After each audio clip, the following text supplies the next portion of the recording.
உதயோகம் FM ஸ்டேஷன்ல கேட்க ஆரம்பிச்சிருக்கீங்க. இனியவை என்று வெத்னியா அனந்தி அண்ட் முத்து. வணக்கம். வணக்கம் ஆனந்தி, எப்படி இருக்கீங்க? ரொம்ப ரொம்ப சௌக்கியமா இருக்கேன். நீங்க எப்படி இருக்கீங்க? நல்லா இருக்கேன் ஆனந்தி. திடீர்னு எனக்கு இந்த பழைய ஞாபகங்கள்லாம் வந்துச்சு ஆனந்தி. நேற்று இந்த ஒரு சில படங்கள் பார்த்துக்கிட்டு இருந்தேன். அதில் எனக்கு பிடிச்ச பாடல்கள்லாம் போட்டிருந்தாங்க. அதுக்கப்புறம் நான் மியூசிக் சேனலில் பிடிச்ச பாட்டாக பார்த்துக்கிட்டு இருந்தேன். ஒரு கடிதம் எழுதினேன், காதல் கடிதம் தீட்டவே, காதல் கடிதம் வரைந்தேன் உனக்கு, அப்படி போன்ற இந்த காதல் பாடல்கள்லாம் கேட்டுக்கிட்டு இருந்தேன். காதல் பாடல் கேட்ட மாதிரி தெரியல, கடித பாடல்லாம் கேட்ட மாதிரி இருக்கு. ஆமா, கரெக்ட். எல்லாத்துக்கும் காமன் ஃபேக்டர் இந்த கடிதம் அப்படின்ற ஒரு விஷயம் தான் ஆனந்தி. அந்த காலத்து படங்கள்ல அவ்வளவு கடிதங்கள் எழுதியிருக்காங்க. ஆமா, அது மட்டும் இல்லாம அந்த காலத்து படங்கள் நீங்க கடிதம் படிக்கும்போது ஹீரோட ஃபேஸ் யார் எழுதாங்க அவங்க ஃபேஸ் வேற வரும், அவங்க வேற பேசுவாங்க நடுவில் கடிதம் எழுதிருக்கீங்க. எல்லா படத்துலயும் இந்த போஸ்ட் மாஸ்டர் கலிய பெருமாள்னு ஒருத்தர் இருப்பாரு. சீரியஸ். ஆனா இப்ப நமக்கு எதுக்கு இந்த மாதிரி லெட்டர்ஸ் பத்திலாம் பேசிட்டு இருக்கோம் அப்படின்னா, இன்னைக்கு லெட்டர் ரைட்டிங் டே. அதனால இந்த மறைந்து போன இந்த உயிரினத்தை பற்றிலாம் நம்ம நிறைய நிகழ்ச்சிகளை பேசுகிறோம். அது மாதிரி இது ஒரு மறைந்து போன ஒரு கலைன்னு நம்ம சொல்லலாம். ஏன்னா யாருமே இப்போ லெட்டர் எழுதுறதுல இமெயில், சேட்டிங், ஃபேஸ்புக்கு, எஸ்எம்எஸ்னு வந்தாச்சு. ஆமாம், அது மட்டும் இல்லாமல் இப்போது இந்த வேலை கிடைக்குது அப்படிம்பாங்க தெரியுமா, அதெல்லாம் ஒரு பெரிய விஷயம். எல்லாருக்குமே லைஃப்பில் ஒரு லைஃப் டைமில் நடக்கிற ஒரு சூப்பரான ஒரு விஷயம். அப்போல்லாம் இந்த லெட்டர் வருமா, இந்த மாதிரி ஒரு அப்பாயின்மெண்ட் ஆர்டர் வந்துருச்சு அப்படின்னா அது ஒரு ஊரளவுக்கே தெரிஞ்ச ஒரு விஷயம். ஆனால் இப்போ கூட அவங்களாம் மெயிலில் மட்டும்தான் அனுப்புகிறாங்க, கையில் எதுவும் கொடுக்க மாட்டேங்கிறாங்க. ஆமாம், கரெக்ட். லவ் பண்ணுறவங்க கூட இப்போ லவ் லெட்டர்லாம் எழுதுறாங்களா அப்படின்றது தெரில. இப்போலாம் தைரியம் அதிகமாகிடுச்சு, நேரில் போய் சொல்கிறாங்க, அப்படி இல்லைன்னா எஸ்எம்எஸ்ல அனுப்பி விட்டுறாங்க. ஆமாம், மேபி அவங்களுக்கு எல்லா விஷயத்தையும் பதிவு செய்யணுங்கிற விருப்பமே இல்லை அப்படின்னு கூட சொல்லலாம். ஏன்னா அவங்க யாரையோ பற்றி பேசிட்டு இருக்கா பேசுறீங்க, உங்களை பற்றி தானே பேசிட்டு இருக்கோம் அப்படிங்கிற லெட்டர்லாம் எழுதியிருக்காங்க. சரி, ஓகே. ஆனால் இன்னைக்கு லெட்டர் ரைட்டிங் டேல ஏன் நம்ம கடிதம் எழுத மறந்துட்டோம், ஏன் இப்படி கடிதம் அப்படிங்கிறது எவ்வளோ சூப்பரான விஷயம் அப்படின்னு பார்த்து நம்ம பேச போகிறோம். ஆமாம், கரெக்ட். இதை பற்றி பேசுறதுக்கு ஒரு ஸ்பெஷல் கெஸ்ட் இன்னும் கொஞ்ச நேரத்தில் நம்ம நிகழ்ச்சிக்கு வர போகிறாங்க. ஆனால் அதுக்கு முன்னாடி நம்ம என்ன பண்ண போகிறோம், ஒரு முத்திரை காத்துட்டு இருக்கு, பார்த்தலாமா?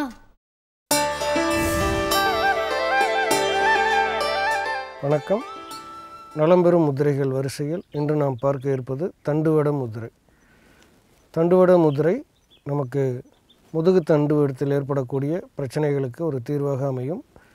பெரும்பாலும் சாதாரணமான முதுகு வலி, அதாவது கழுத்திலிருந்து இடுப்பு வரைக்கும் பார்த்திங்கன்னா நம்மளுடைய முதுகெலும்பில் 33 எலும்புகள் இருக்குது. இந்த 33 எலும்புகளிலும் அடியோ அல்லது தாக்குதலோ வேறு எங்கேயா கீழே விழுந்துடாமையோ சாதாரணமாக இருக்கும்போது ஒரு வலி வருதுன்னு வச்சுக்கோங்களேன். வாயு பிடிப்பினால் ஏற்படக்கூடிய வலி, அல்லது தூங்கும் முறை சரியில்லாமல் நம்ம ஏதோ ஒரு பக்கம் திரும்பி அழுத்திட்டு முதுகெலும்புக்கு அதிகமான ஒரு வருத்தத்தை உருவாக்குவதன் மூலமாக ஏற்படக்கூடிய வலி, இந்த மாதிரி பிரச்சனைகளுக்கெல்லாம் இந்த முதிரை உபயோகமாக இருக்கும். முதிரையின் பெயர் தண்டுவட முதிரை. அது மட்டுமல்ல, முதுகெலும்பில் லேசான ஒரு வலி வந்தாலே எப்போவுமே நமக்கு ஒரு பயமும் வந்துடும். இந்த பயம் தீர்வதற்கும் முதுகெலும்பில் எல்லா உறுப்புகளுமே இதில் நமக்கு இணைக்கப்பட்டிருக்கும். இப்போ நம்மளுடைய கண்கள் முதல் நுரையீரல், சுவாசப்பை, அப்புறம் சுவாச மூச்சு குழாய், அதுக்கடுத்தது வயிறு, இருதயம், பெருங்குடல், கல்லீரல், மண்ணீரல், கணையம், இப்படி எல்லா உறுப்புகளுமே முதுகெலும்பில் தொடர்பை ஏற்படுத்தி கொண்டு இருக்கும். எந்த இடத்துல வலி வருதோ அந்த உறுப்புகளும் சேர்ந்து நமக்கு பாதிப்புக்கு உள்ளாகும். அப்போ இந்த முதிரை செய்வதன் மூலமாக இது ஒரு பொதுவான முதிரை வரிசையை சேர்ந்தது. இந்த முதிரை செய்வதன் மூலமாக நமக்கு உடம்பில் இருக்கக்கூடிய எல்லா பிரச்சனைகளுக்கும் ஒரு தீர்வாக அமையும். பொதுவாக முதுகெலும்பினுடைய பாதுகாப்புக்கு உறுதுணையாக அமையும். இரண்டாவது பார்த்திங்கன்னா, வெற்றிக்கான உத்வேகமாக அமையும். இந்த முதிரை வச்சிங்கன்னா மனசுக்குள்ளே அப்படியே ஒரு பட்டாம்பூச்சி பறக்கிறது மாதிரி இருக்கும். மனசு உற்சாகமாக வெற்றி அடைய போகிறோம் அப்படின்ற ஒரு சிந்தனையை நமக்கு உருவாகிட்டு இருக்கும். மூன்றாவது, மலம் சம்பந்தமான பிரச்சனைகளுக்கு ஒரு தீர்வாக அமையும். அதாவது கழிவு மேலாண்மையில் இந்த முதிரை மிகவும் உபயோகமாக இருக்கும். எப்படி செய்கிறது இந்த முத்திரை பாருங்கள். உங்களுடைய கை விரல்களில் இந்த மாதிரி 4 விரல்களையும் மடித்து உள்ளங்கையில் வச்சு உங்களுடைய பெருவிரலை இப்படி நேராக வைத்துக்கொள்வது. 2 கைகளிலும் இந்த மாதிரி. இந்த முதிரைக்கு பெயர் தண்டுவட முதிரை. மறுபடியும் பாருங்கள் எப்படி செய்கிறதுன்னு.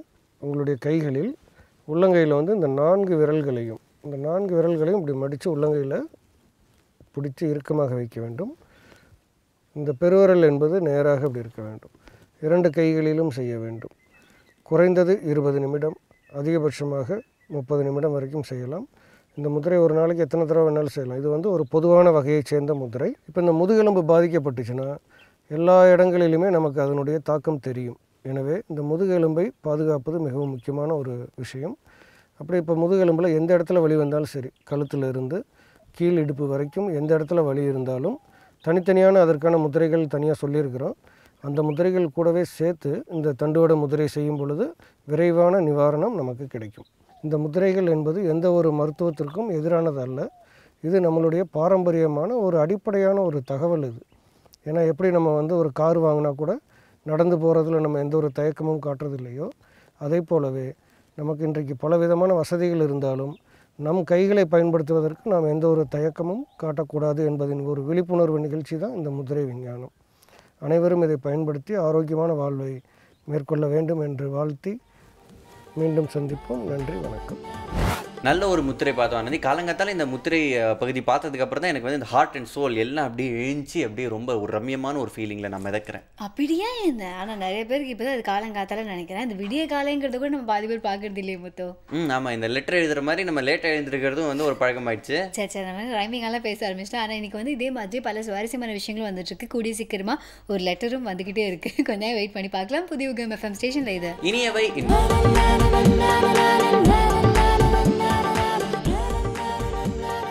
Welcome back. புதிய யுகம் FM ஸ்டேஷனில் கேட்டுட்டு இருக்கீங்க இனியவை என்று வித் மீ அனந்தி அண்ட் முத்து.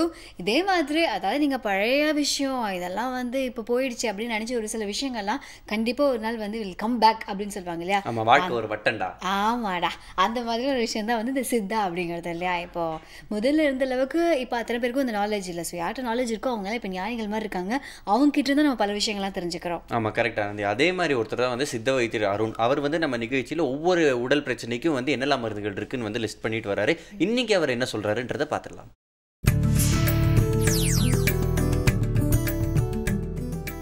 நலம் அன்புடன் பகுதியில் காது வலியை பற்றி இன்றைக்கி பார்க்க போகிறோம். காது வலி பல்வேறு காரணங்களால் ஏற்படலாம். காதில் ஏதாவது இன்ஃபெக்ஷன் இருக்குது, இல்லை காதை நம்ம வந்து அதிகமாக குடஞ்சிட்டோம், இந்த மாதிரியான பல்வேறு காரணங்களால் வந்து காது வலி வந்து ஏற்படலாம். அது வெளிப்புற காரணமாக இருக்கலாம், இல்லை உட்புற காரணமாக இருக்கலாம். உடலில் இருக்கக்கூடிய பல்வேறு நோய்கள், அதாவது உடலில் அதிகரித்த வாதம்னு சொல்லுவோம். காது வலி எல்லாமே பெரும்பாலும் வாத நோயோடைய அதிகரிப்ப ஒரு சூழ்நிலை தான் இந்த காது வலிக்கு முக்கியமான காரணம் சித்தர் இலக்கியங்கள் வந்து எப்போவுமே குறிப்பிடும். இந்த காது வலி வர்றதுக்கு உண்டான காரணங்கள் பலவாக இருந்தாலும் சிலருக்கு சீலுடன் இருக்கும், சிலருக்கு இரைச்சலோடு வலி இருக்கும்.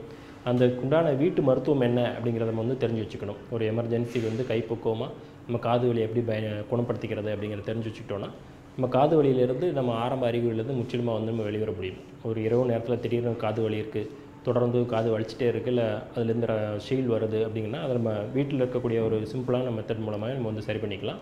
நம்ம மிளகாய் வற்றலை வந்து காம்பை கிள்ளிட்டு அதில் இருக்கக்கூடிய விதைகள் எல்லாம் எடுத்துகிட்டு அதில் நல்லெண்ணெய் நிரப்பிக்கிட்டு ஒரு மெழுகுவர்த்தியோட சூட்டில் நெருப்பில் அந்த மிளகாயை காட்டும் போது உள்ளே இருக்கக்கூடிய அந்த நல்லெண்ணெய் வந்து சூடடையும்.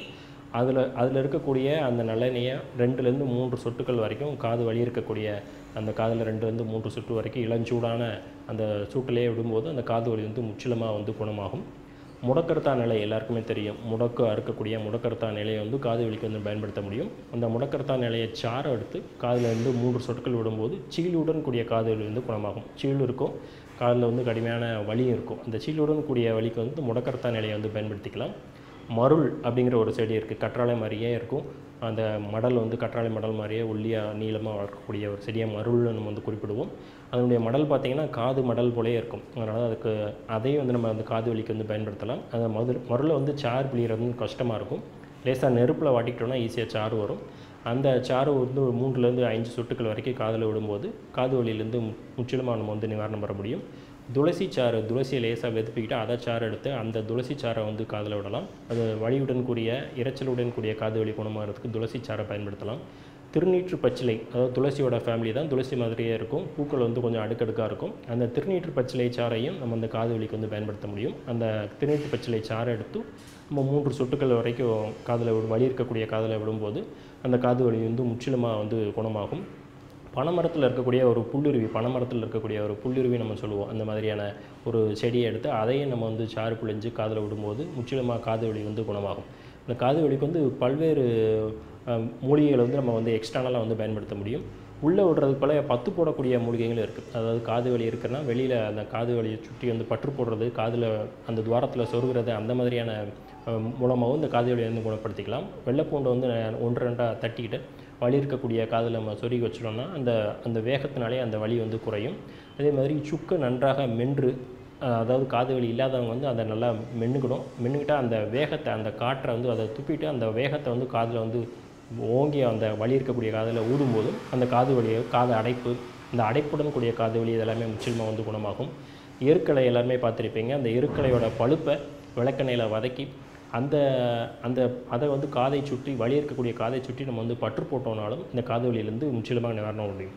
அதாவது காது வலிக்கு பல்வேறு காரணங்கள் இருக்குன்னு முறையிலே குறிப்பிட்டேன். அதாவது கிருமி தாக்குதல்னால கூட ஏற்படலாம், இல்லை நம்ம அதிகமாக அதை காது நோண்டுறது மூலமாக கூட அந்த காது வலி வந்து ஏற்படலாம். பொதுவாக இயல்பாக வந்து காதில் அழுக்கெடுக்க வேண்டியதுன்னு இல்லை. நம்ம எண்ணெய் தேய்ச்சி குளிக்கும் போதே காதில் 2 சொட்டு விடுற பழக்கம் இருந்தது. கண்ணில் 2 சொட்டு, காதில் 2 சொட்டு, மூக்கில் 2 சொட்டு, வாயில் ஒரு 5 சொட்டு அளவுக்கு எண்ணெய் தேய்ச்சி குளிக்கும்போது நம்ம வந்து பயன்படுத்திட்டு இருந்தோம்னாலே இந்த காதில் இருக்கக்கூடிய அழுக்கு வந்து இயல்பாக நம்ம தாடை அசைவின் மூலமாக இயல்பாக வெளிவந்து விடும். நம்ம வந்து அதை பட்ஸ் வச்சு க்ளீன் பண்ணுங்கிற அவசியம்லாம் இருக்காது. அந்த மாதிரி ரொம்ப அதிகமாக சேர்றவங்களுக்கு சில நோய் நிலைகள் அதிகமாக அந்த குறும்பின்னு சொல்லக்கூடிய காதுகளுக்கு சேர்றவங்க வந்து காதை வந்து நம்ம பட்ஸ் யூஸ் பண்ணி எடுக்கலாம். மற்றவர்கள் வந்து இயல்பாகவே இந்த எண்ணெய் தேய்ச்சி குளிக்கும்போது 2 சொட்டு விடும் மூலமாகவே நம்ம வந்து சரி பண்ணிக்கலாம். இந்த நல்லெண்ணெயை விடக்கூடிய ஒரு பக்குவம் இருந்தாலும் இந்த காது வலிங்கிற விஷயமே வந்து வராமல் நம்ம வந்து தவிர்த்துக்க முடியும். காது வலி இருக்கும்போது இந்த மாதிரியான கைப்பக்குவங்கள் செய்து இந்த காது வலியிலிருந்து முற்றிலுமாக நம்ம நிவாரணம் பெற முடியும். ஆஹா, நலம் அன்புடன் பகுதி இன்றைக்கும் ரொம்ப சுவாரஸ்யமாக இருந்துச்சு ஆனந்தி. ஆமாம், இப்போ நான் ஒரு டயலாக்ஸ்லாம் நீங்கள் கேட்பீங்களா மாட்டீங்களா? டயலாக் நீங்கள் சொன்னால் நான் எப்போவுமே கேட்டுக்கிட்டே தான் இருப்பேன். Okay okay. ஏன்னா விருமாண்டி படத்தில் ஒரு டயலாக் வருமே, உங்களுக்கு எது ஞாபகம் இருக்கு? விருமாண்டி படத்தில் எனக்கு வந்து எந்த டயலாகும் ஞாபகம் இல்லை. ஆமாம், நல்லது. அப்போ நான் எந்த டயலாக் சொல்கிறேன் அப்படிங்கிற நீங்கள் வந்து கூர்ந்து கவனிக்கலாம். அதாவது வந்து மன்னிப்பு கேட்கறது மனுஷன், ஆனால் மன்னிக்கிறது அப்படிங்கிறது தெய்வம் அப்படி சொல்லுவாங்க தெரியுமா? ஓகே. ஆமாம், அதே மாதிரி இன்னொரு டயலாக் அது என்ன அப்படின்னா, கடிதம் எழுதுறவங்க அப்படிங்கிறது மனுஷங்க, ஓகே, ஆனால் கடிதத்தை ரிசீவ் பண்ணுறவங்க வந்து தெய்வம். புரியுற மாதிரி சொல்லுங்களேன். இதை நீங்கள் ஆராயணும். உடனே வந்து இதுக்கு என்ன காரணம் அப்படிலாம் கேட்கக்கூடாது. அது ஏன் அப்படின்னா நம்ம எழுதுறது அப்படிங்கிறது நம்ம டைம் ஸ்பெண்ட் பண்ணி எழுதி அனுப்புகிறோம், ஓகே. ஆனால் அது வந்து வாங்குறவங்க இன்னுமே பெரிய விஷயமா இருக்காங்கல்ல, பிகாஸ் அவங்களுக்காக ஒருத்தங்க டைம்லாம் ஸ்பெண்ட் பண்ணி அதெல்லாம் பண்ணியிருக்காங்க இல்லையா? சூப்பர்ல. கரெக்ட். இதை வந்து சொன்னது யாருன்னா சூசன் லேண்ட்ராத் அப்படின்றவங்க. இவங்க வந்து குழந்தைகளுக்காக வந்து பிரசித்தி பெற்ற ஒரு ரைட்டரா. Okay, anyways. ஆனால் இன்னைக்கு யார் எந்த புக்கை பற்றி பேசுகிறாங்க அப்படிங்கிறதையும் பார்த்துடலாமா?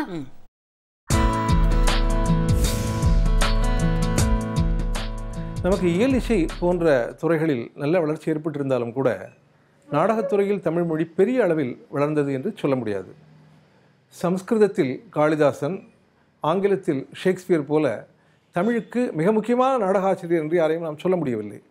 மனோன்மணியம் சுந்தரம் பிள்ளை போன்றவர்கள் பின்னாளில் கவிதை நாடகம் போன்றவற்றையெல்லாம் எழுதி நாடகத்துறையை செழுமைப்படுத்தினார்கள். இன்றைய காலகட்டத்தில் தமிழின் நாடகத்துறைக்கு வலுச்சேர்ப்பவர் என்று டாக்டர் இந்திரா பார்த்தசாரதி அவர்களை சொல்ல வேண்டும். இந்திரா பார்த்தசாரதி அவர்களுடைய நாடகங்கள் மொத்தம் 15. அந்த 15 முக்கியமான நாடகங்களும் மொத்தமாக தொகுக்கப்பட்டு இந்திரா பார்த்தசாரதி நாடகங்கள் என்கிற வகையில் இப்போது ஒரு முழு புத்தகமாக நமக்கு கிடைக்கிறது. இனி அவர் எழுதுகிற நாடகங்களை தவிர இதுவரை அவர் எழுதியிருக்கிற எல்லா நாடகங்களையும் இந்த தொகுப்பில் நாம் பார்க்க முடிகிறது. அவருடைய நாடகங்கள் சமூக நாடகங்கள், தொன்மத்தை நவீனப்படுத்திய நாடகங்கள், வரலாற்று நாடகங்கள், தழுவல் நாடகங்கள், இவை தவிர சின்ன சின்னதாக அவர் எழுதிய ஓரங்க நாடகங்கள் என பல வகைகளில் நடக்கின்றன. அவருடைய படைப்புகளில் மிக முக்கியமான ஒரு படைப்பு என்பது அவுரங்கசீப் என்கிற நாடகமும் ராமானுஜர் என்கிற நாடகமும். ராமானுஜர் என்கிற பாத்திரத்தை அவர் எடுத்துக்கொள்கிறார்.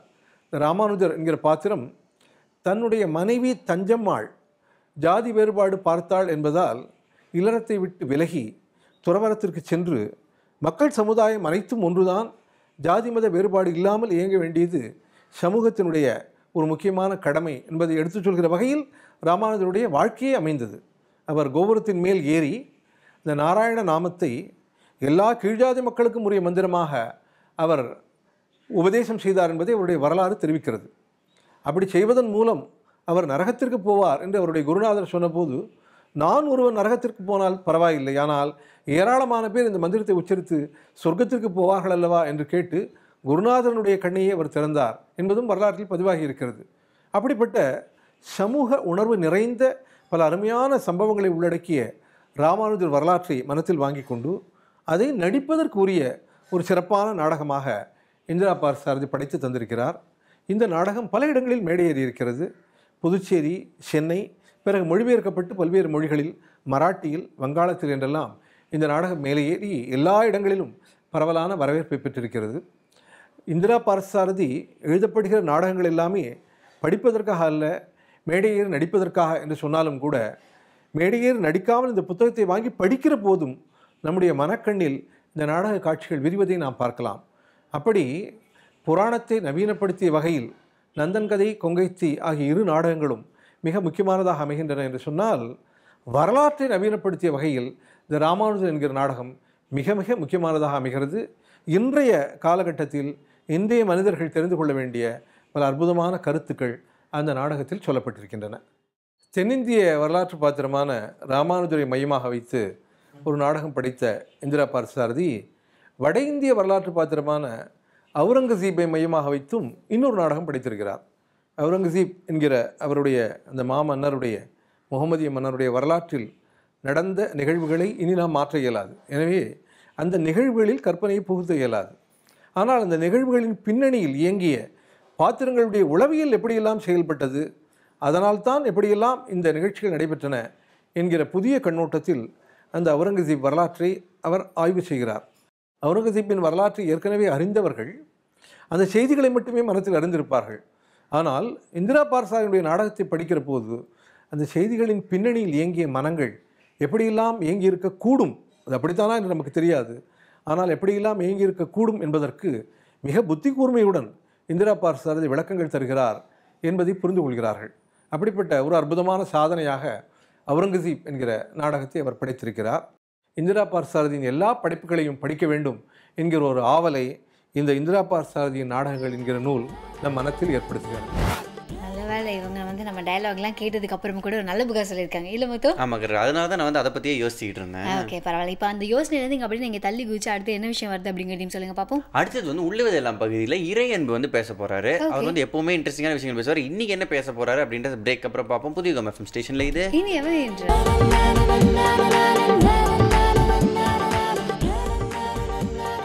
Welcome back. இது புதிய யுகம் எஃப்எம் ஸ்டேஷனின் இனியவை இன்று வித் முத்து அண்ட் ஆனந்தி. ஆமா, இறை அன்பு இருக்கார்ல, அவர் வந்து இப்போ 2 PhD முடிச்சிட்டாரு அப்படின்னு நான் பார்த்தேன். அவர் வந்து ஏகப்பட்ட டிகிரி வச்சிருக்காரு. அதுக்கு முன்னாடி வந்து கவர்மெண்ட்ல வந்து ஏகப்பட்ட துறையில வேலை பார்த்துட்டு இப்போ வந்து ஒரு மோட்டிவேஷனல் ஸ்பீக்கராகவும் இருக்காரு. அதுக்கப்புறம் நாவல்ஸும் எழுதுறாரு, ஷார்ட் ஸ்டோரிஸ் எழுதுறாரு. ஸோ அவர் வந்து எவ்வளவு படிச்சிருப்பாரு பாரு. அவர் நிறைய எழுதியிருக்காரு. அதுதான் இது எல்லாத்துக்குமே காரணம் அப்படின்னு தான் எனக்கு தோணுது. ஆமா, படிச்சப்பறம் தானே எழுத முடியும். இல்லை, நமக்கு எவ்வளோ விஷயங்கள் தெரிஞ்சாலுமே அதை பதிவு நம்ம செய்யணும் இல்லையா? அதுக்கு தனியாக நம்ம வந்து டைம் ஸ்பெண்ட் பண்ணணும் இல்லையா? கரெக்ட். இன்னைக்கு நீங்க எதை பத்தி பேசினாலுமே நம்ம வந்து எழுதுறதுலாம் வந்து நிற்பேன்.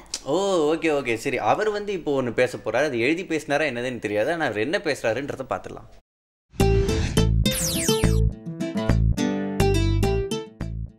வணக்கம்.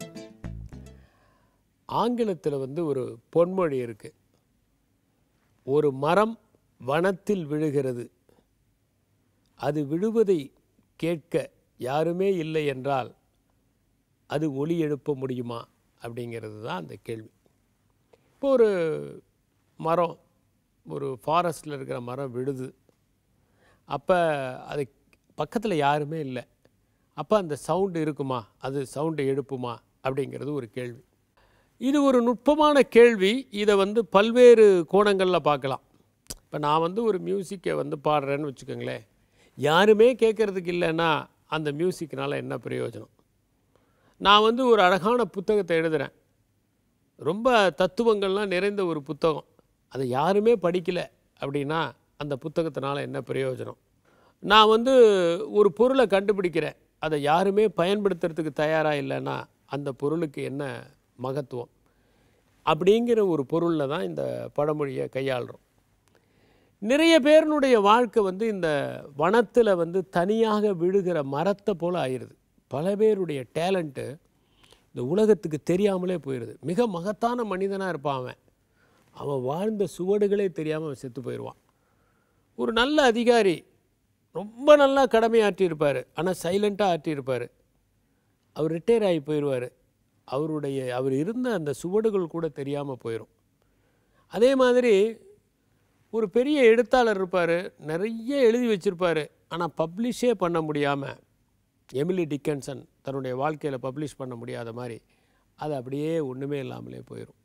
பலருடைய திறமைகள், பலருடைய மகத்துவங்கள், ஆற்றல்கள், இதெல்லாம் வந்து இந்த வனத்தில் யாருமே இல்லாதப்போ விடுற மரம் மாதிரி, கேட்க யாருமே இல்லாமல், ரசிக்க யாருமே இல்லாமல், சுவைக்க யாருமே இல்லாமல் போய்விடுகிறது. நம்ம வீட்டிலையே எடுத்துக்கிட்டிங்கன்னா, நம்ம வீட்டில் இருக்கிறவங்களுடைய மகத்துவம் கூட நமக்கு வந்து அவங்க இல்லாதப்போ தான் தெரியுமே ஒழிய இருக்கும்போது தெரிவதில்லை. ஒரு அம்மாவுடைய மகத்துவம் எப்போ தெரியும்னா, அம்மா ஊருக்கு போனப்போ தான் தெரியும். அவங்க இருக்கிற வரைக்கும் அவங்களுடைய அருமை நமக்கு தெரியறதில்லை. We take it for granted. நம்ம வீட்டிலையே அந்த மாதிரி கேட்கப்படாத இசையாக, படிக்கப்படாத கவிதையாக, ரசிக்கப்படாத ஒரு பாடலாக, பல பேர் இருக்கிறாங்க. நம் குடும்பத்தில் இருக்கிறார்கள், நம் நிறுவனத்தில் இருக்கிறார்கள். இப்போ இந்த நிறுவனம் வந்து சிறப்பாக நடக்கணும் அப்படின்னு நம்ம ஆசைப்பட்டோம்னா இதில் எல்லாருடைய ஒரு பங்களிப்பையும் நாம் கௌரவப்படுத்துகிற மாதிரி இருக்கணும். இதில் எல்லாருக்கும் ஏதோ ஒரு பங்களிப்பு இருக்குது. இவர்கள் அத்தனை பேரும் சேர்ந்து தான் இந்த நிறுவனத்துக்கு ஒரு மகத்துவத்தை கொடுத்துருக்காங்க. அப்போ அங்கீகரிக்கப்படாத மனிதர்கள் எல்லாருமே அந்த அனாந்தரமான ஒரு வனாந்தரத்தில் விழுந்த ஒரு மரத்தின் ஓசையை போல மடிந்து விடுகிறார்கள், முடிந்து விடுகிறார்கள். அப்படி முடியாமல் இருக்கிறதுக்கு நாம் என்ன செய்ய முடியும்? அவர்களுடைய பங்களிப்பை நாம் எப்படி கௌரவப்படுத்த முடியும்? அவர்களுக்கான ரோலை எப்படி பண்ண முடியும்? ஒரு சின்ன விஷயம் என்னென்னா, நம்ம எப்போவுமே ஃபார்மலாக தான் மீட் பண்ணுறோம். ஒரு கம்பெனியாக இருக்கலாம், ஒரு ஆர்கனைசேஷனாக இருக்கலாம், ஒரு மீட்டிங்காக மீட் பண்ணுறோம். அந்த மீட்டிங்கில் டிஸ்கஸ் பண்ணுறோம், ரிவ்யூ பண்ணுறோம். இன்னும் சொல்லப்போனால் தேவையில்லாமல் அவங்க முகத்தை கொஞ்சம் கடுமையாக கூட வச்சுக்கிட்டு நம்ம ரிவ்யூ பண்ணுறோம். என் நண்பர் ஒருத்தர்கிட்ட கேட்டுக்கிட்டேன், அவர் அடிக்கடி கோவப்படுவார். நான் ஒரு நாள் கேட்டேன், ஏங்க உண்மையிலேயே உங்களுக்கு கோபம் வருதா இல்லை கோபம் வர மாதிரி நீங்கள் நடிக்கிறீங்களா? ஏன் இப்படி கேட்குறீங்க? இல்லை உண்மையிலேயே உங்களுக்கு இத்தனை முறை கோபம் வந்தால் இந்நேரம் நீங்கள் போய் சேர்ந்துருக்கணும். ஏன்னா உங்கள் பிபி எல்லாமே ஷூட்டப் ஆகி உங்களால் நிச்சயமாக இன்றைக்கி உயிரோடு இருக்க முடியாது. உண்மையிலேயே உங்களுக்கு கோபம் வருதா அல்லது கோபம் வர மாதிரி மற்றவங்களை பயமுறுத்துறதுக்காக நடிக்கிறீங்களா? சிரிச்சுக்கிட்டே சொன்னார், இது பெரிய ரகசியம், யார்கிட்டையும் சொல்லாதீங்க. நான் வந்து கோபம் வர மாதிரி தான் நடிக்கிறேன். எத்தனை முறைங்க நான் ஒரு தாசில்தாரை சஸ்பெண்ட் பண்ண முடியும்? இதோட 10 முறை எனக்கே அசிங்கமாக இருக்குது, சஸ்பெண்ட் பண்ணி விடுவேன்னு சொல்கிறேன் அப்படின்னு சொன்னார். இது எதுக்கு சொல்கிறேன்னா, நாம் வந்து ஒரு ஃபார்மலான ஒரு மீட்டிங் அதில் ரிவ்யூ பண்ணுறோம். என்றைக்காவது ஒரு நாள் இவர்களுடைய குடும்பம்னா என்ன? இவர்கள் வெறும் கோப்புகள் அல்ல, இவர்கள் வெறும் உற்பத்தி கருவிகள் அல்ல, இவர்கள் ஒரு மெக்கானிக்கல் அல்ல, இவர்கள் வெறும் வந்து ஒரு ஃபோர்மேன் அல்ல, இவர்கள் மனிதர்கள், இரத்தத்தாலும் சதையாலும் ஆனவர்கள். அவர்களை ஒரு நாள் மனிதர்களாக அணுகி இருக்கிறோமா? அவங்களோட கொஞ்சம் நேரம் உட்காந்து ஒரு மனுஷனுக்கு மனுஷன் பேசுகிற மாதிரி நம்ம பேசியிருக்கோமா? சில நாள் பார்த்திங்கன்னா நம்ம எதிர்த்தா அப்படி ஒருத்தர் உட்காந்துருப்பார். அவர் என்ன பொசிஷனில் இருக்காருன்னு தெரியாது. ரயிலில் போகும்போது ரொம்ப சாதாரணமாக அவங்ககிட்ட பேசிட்டு வருவோம், ரொம்ப சாதாரணமாக. இந்த மாதிரி அனுபவம்லாம் எனக்கு ஏற்பட்டிருக்கு. நான் மதுரையில் ஒரு முறை அந்த மாதிரி ஒரு பஸ்ஸில் உட்காந்து போயிட்டு இருக்கும்போது என் பக்கத்தில் ஒருத்தர் உட்காந்தார். சார் நீங்கள் என்ன சார் பண்ணுறீங்க அப்படின்னு கேட்டார். நான் பெட்டி கடை வச்சுருக்கேன் அப்படின்னு. நான் என்ன வியாபாரம் பண்ணுறீங்க? பெட்டி கடைங்கன்னு. அதுதாங்க பெட்டி கடையில் என்ன பெட்டி தாங்க வியாபாரம் பண்ணுறேன், பெட்டி கடை வச்சுருக்கேங்க அப்படின்னு சொல்கிறேன். அவர்கிட்ட பேசும்போது பார்த்திங்கன்னா அவர் நிறைய விஷயங்கள் அவர்கிட்ட பேச பிடிச்சது. ஆனால் நம்முடைய ஆஃபீஸ்லேயே நம்மளை விட ஒரே ஒரு பொசிஷன் கம்மியாக இருக்கிறதுனால அவங்க வந்து ஒரு ரத்தமும் சதையுமான மனிதர்கள் அப்படிங்கிறத நம்ம ரெக்கக்னைஸ் பண்ணுறோமா, அங்கீகாரம் பண்ணுறோமா? அது ஒரு கேள்வி. ஒரே ஒரு நாள் இந்த அலுவலகத்தை சார்ந்தவங்க எல்லாருமே இந்த போஸ்டிங்ஸ் எல்லாம் பற்றி கவலைப்படாமல், இந்த ஹைரார்க்கியை பற்றி, அடுக்கதிகாரத்தை பற்றி கவலைப்படாமல் நம்ம எல்லாருமே மனிதர்களாக கூடுவோமே, மனிதர்களாக சேருவோமே, மனிதர்களாக சேர்ந்து கை குலுக்குவோமே. யாராவது ஒருத்தருக்கு பாட தெரிஞ்சால் பாடட்டுமே, யாராவது ஒருத்தர் ஆட தெரிஞ்சால் ஆடட்டுமே. அங்கே அதிகாரிகள் இருக்குல்ல வேணாமே, ஊழியர்கள் வேணாமே, அங்கே மனிதர்களாக இருப்போமே. அந்த மாதிரி ஒரு சூழலை உருவாக்குனா அந்த அங்கீகாரம் கிடைக்கும் அப்படிங்கிறது தான் என்னுடைய அபிப்பிராயம். எதுக்கு பெரிய பெரிய செலிப்ரேஷன்? நம்ம கம்பராமாயணத்தை படிக்கிறோம். கம்பராமாயணத்தில் வந்து ராமர் வந்து பட்டாபிஷேகத்திற்கு எல்லா வானரங்களையும் அழைச்சிக்கிட்டு போனார், எல்லாருக்கும் பரிசு கொடுத்தாரு, குகனெல்லாம் அரண்மனையில் தங்க வச்சார், நீங்கள்லாம் என்னுடைய கெஸ்ட்டாக இருங்க. அப்புறம் எல்லாருக்கும் வந்து மணியெல்லாம் கொடுக்குறாரு. மணினா இந்த மணி இல்லைங்க, மணி நவரத்னம் இதெல்லாம் கொடுக்குறாரு. அப்போ அனுமன்கிட்ட பார்த்தோன்னே அனுமனை பார்த்து கேட்குறாரு, உனக்கு என்னால் என்ன கொடுக்க முடியும்? நீ எனக்கு பண்ணியிருக்கிறதுக்கு உனக்கு நான் என்ன கொடுக்க முடியும்? ராமனுடைய கண்களில் தண்ணீர் வருது, என்னை நீ வந்து அப்படியே கட்டி அணைச்சிக்க அப்படிங்கிறாரு. அதுதான் கடைசியில் அந்த ஹாப்டிக்ஸ்னு சொல்லுவாங்க பாடி லாங்குவேஜில். ஹாப்டிக்ஸ்னால் டச். ஒருத்தர் அப்படி முதுகில் தட்டி கொடுக்கறது இருக்குது பாருங்கள், அது 1000 என்கரேஜ்மெண்ட்டுக்கு ஈக்குவலுங்க. ஆறுதலாக அப்படி கையை அப்படி பிடிச்சிங்கன்னா அது 10,000 சொற்களுக்கு ஈக்குவல். ஒரு அன்போடு அப்படி ஒரு கட்டி தழுவுறது இருக்குது பாருங்கள், அது 100,000 பொற்பதக்கங்களுக்கு ஈக்குவல். என்னை வந்து கட்டி பிடிச்சி கேட்குறாரு, எம்ப்ரேஸ் மீ டைட்லி அப்படிங்கிறாரு. ஆனால் அனுமன் வந்து அப்படியே ஒதுங்கி நின்றுக்கிறாரு வெக்கத்தில். இதுதான் வந்து கம்பன் சொல்லக்கூடிய ஒரு காட்சி. நாம் எந்த மரம் விழுகிற ஓசையும் எல்லோருடைய காதுகளிலும் எதிரொலிக்குமாறு நடந்து கொள்வதுதான் அந்த நிறுவனத்தை மேம்படுத்துகிற வழி என்பதை உணர்வோம். நன்றி, வணக்கம்.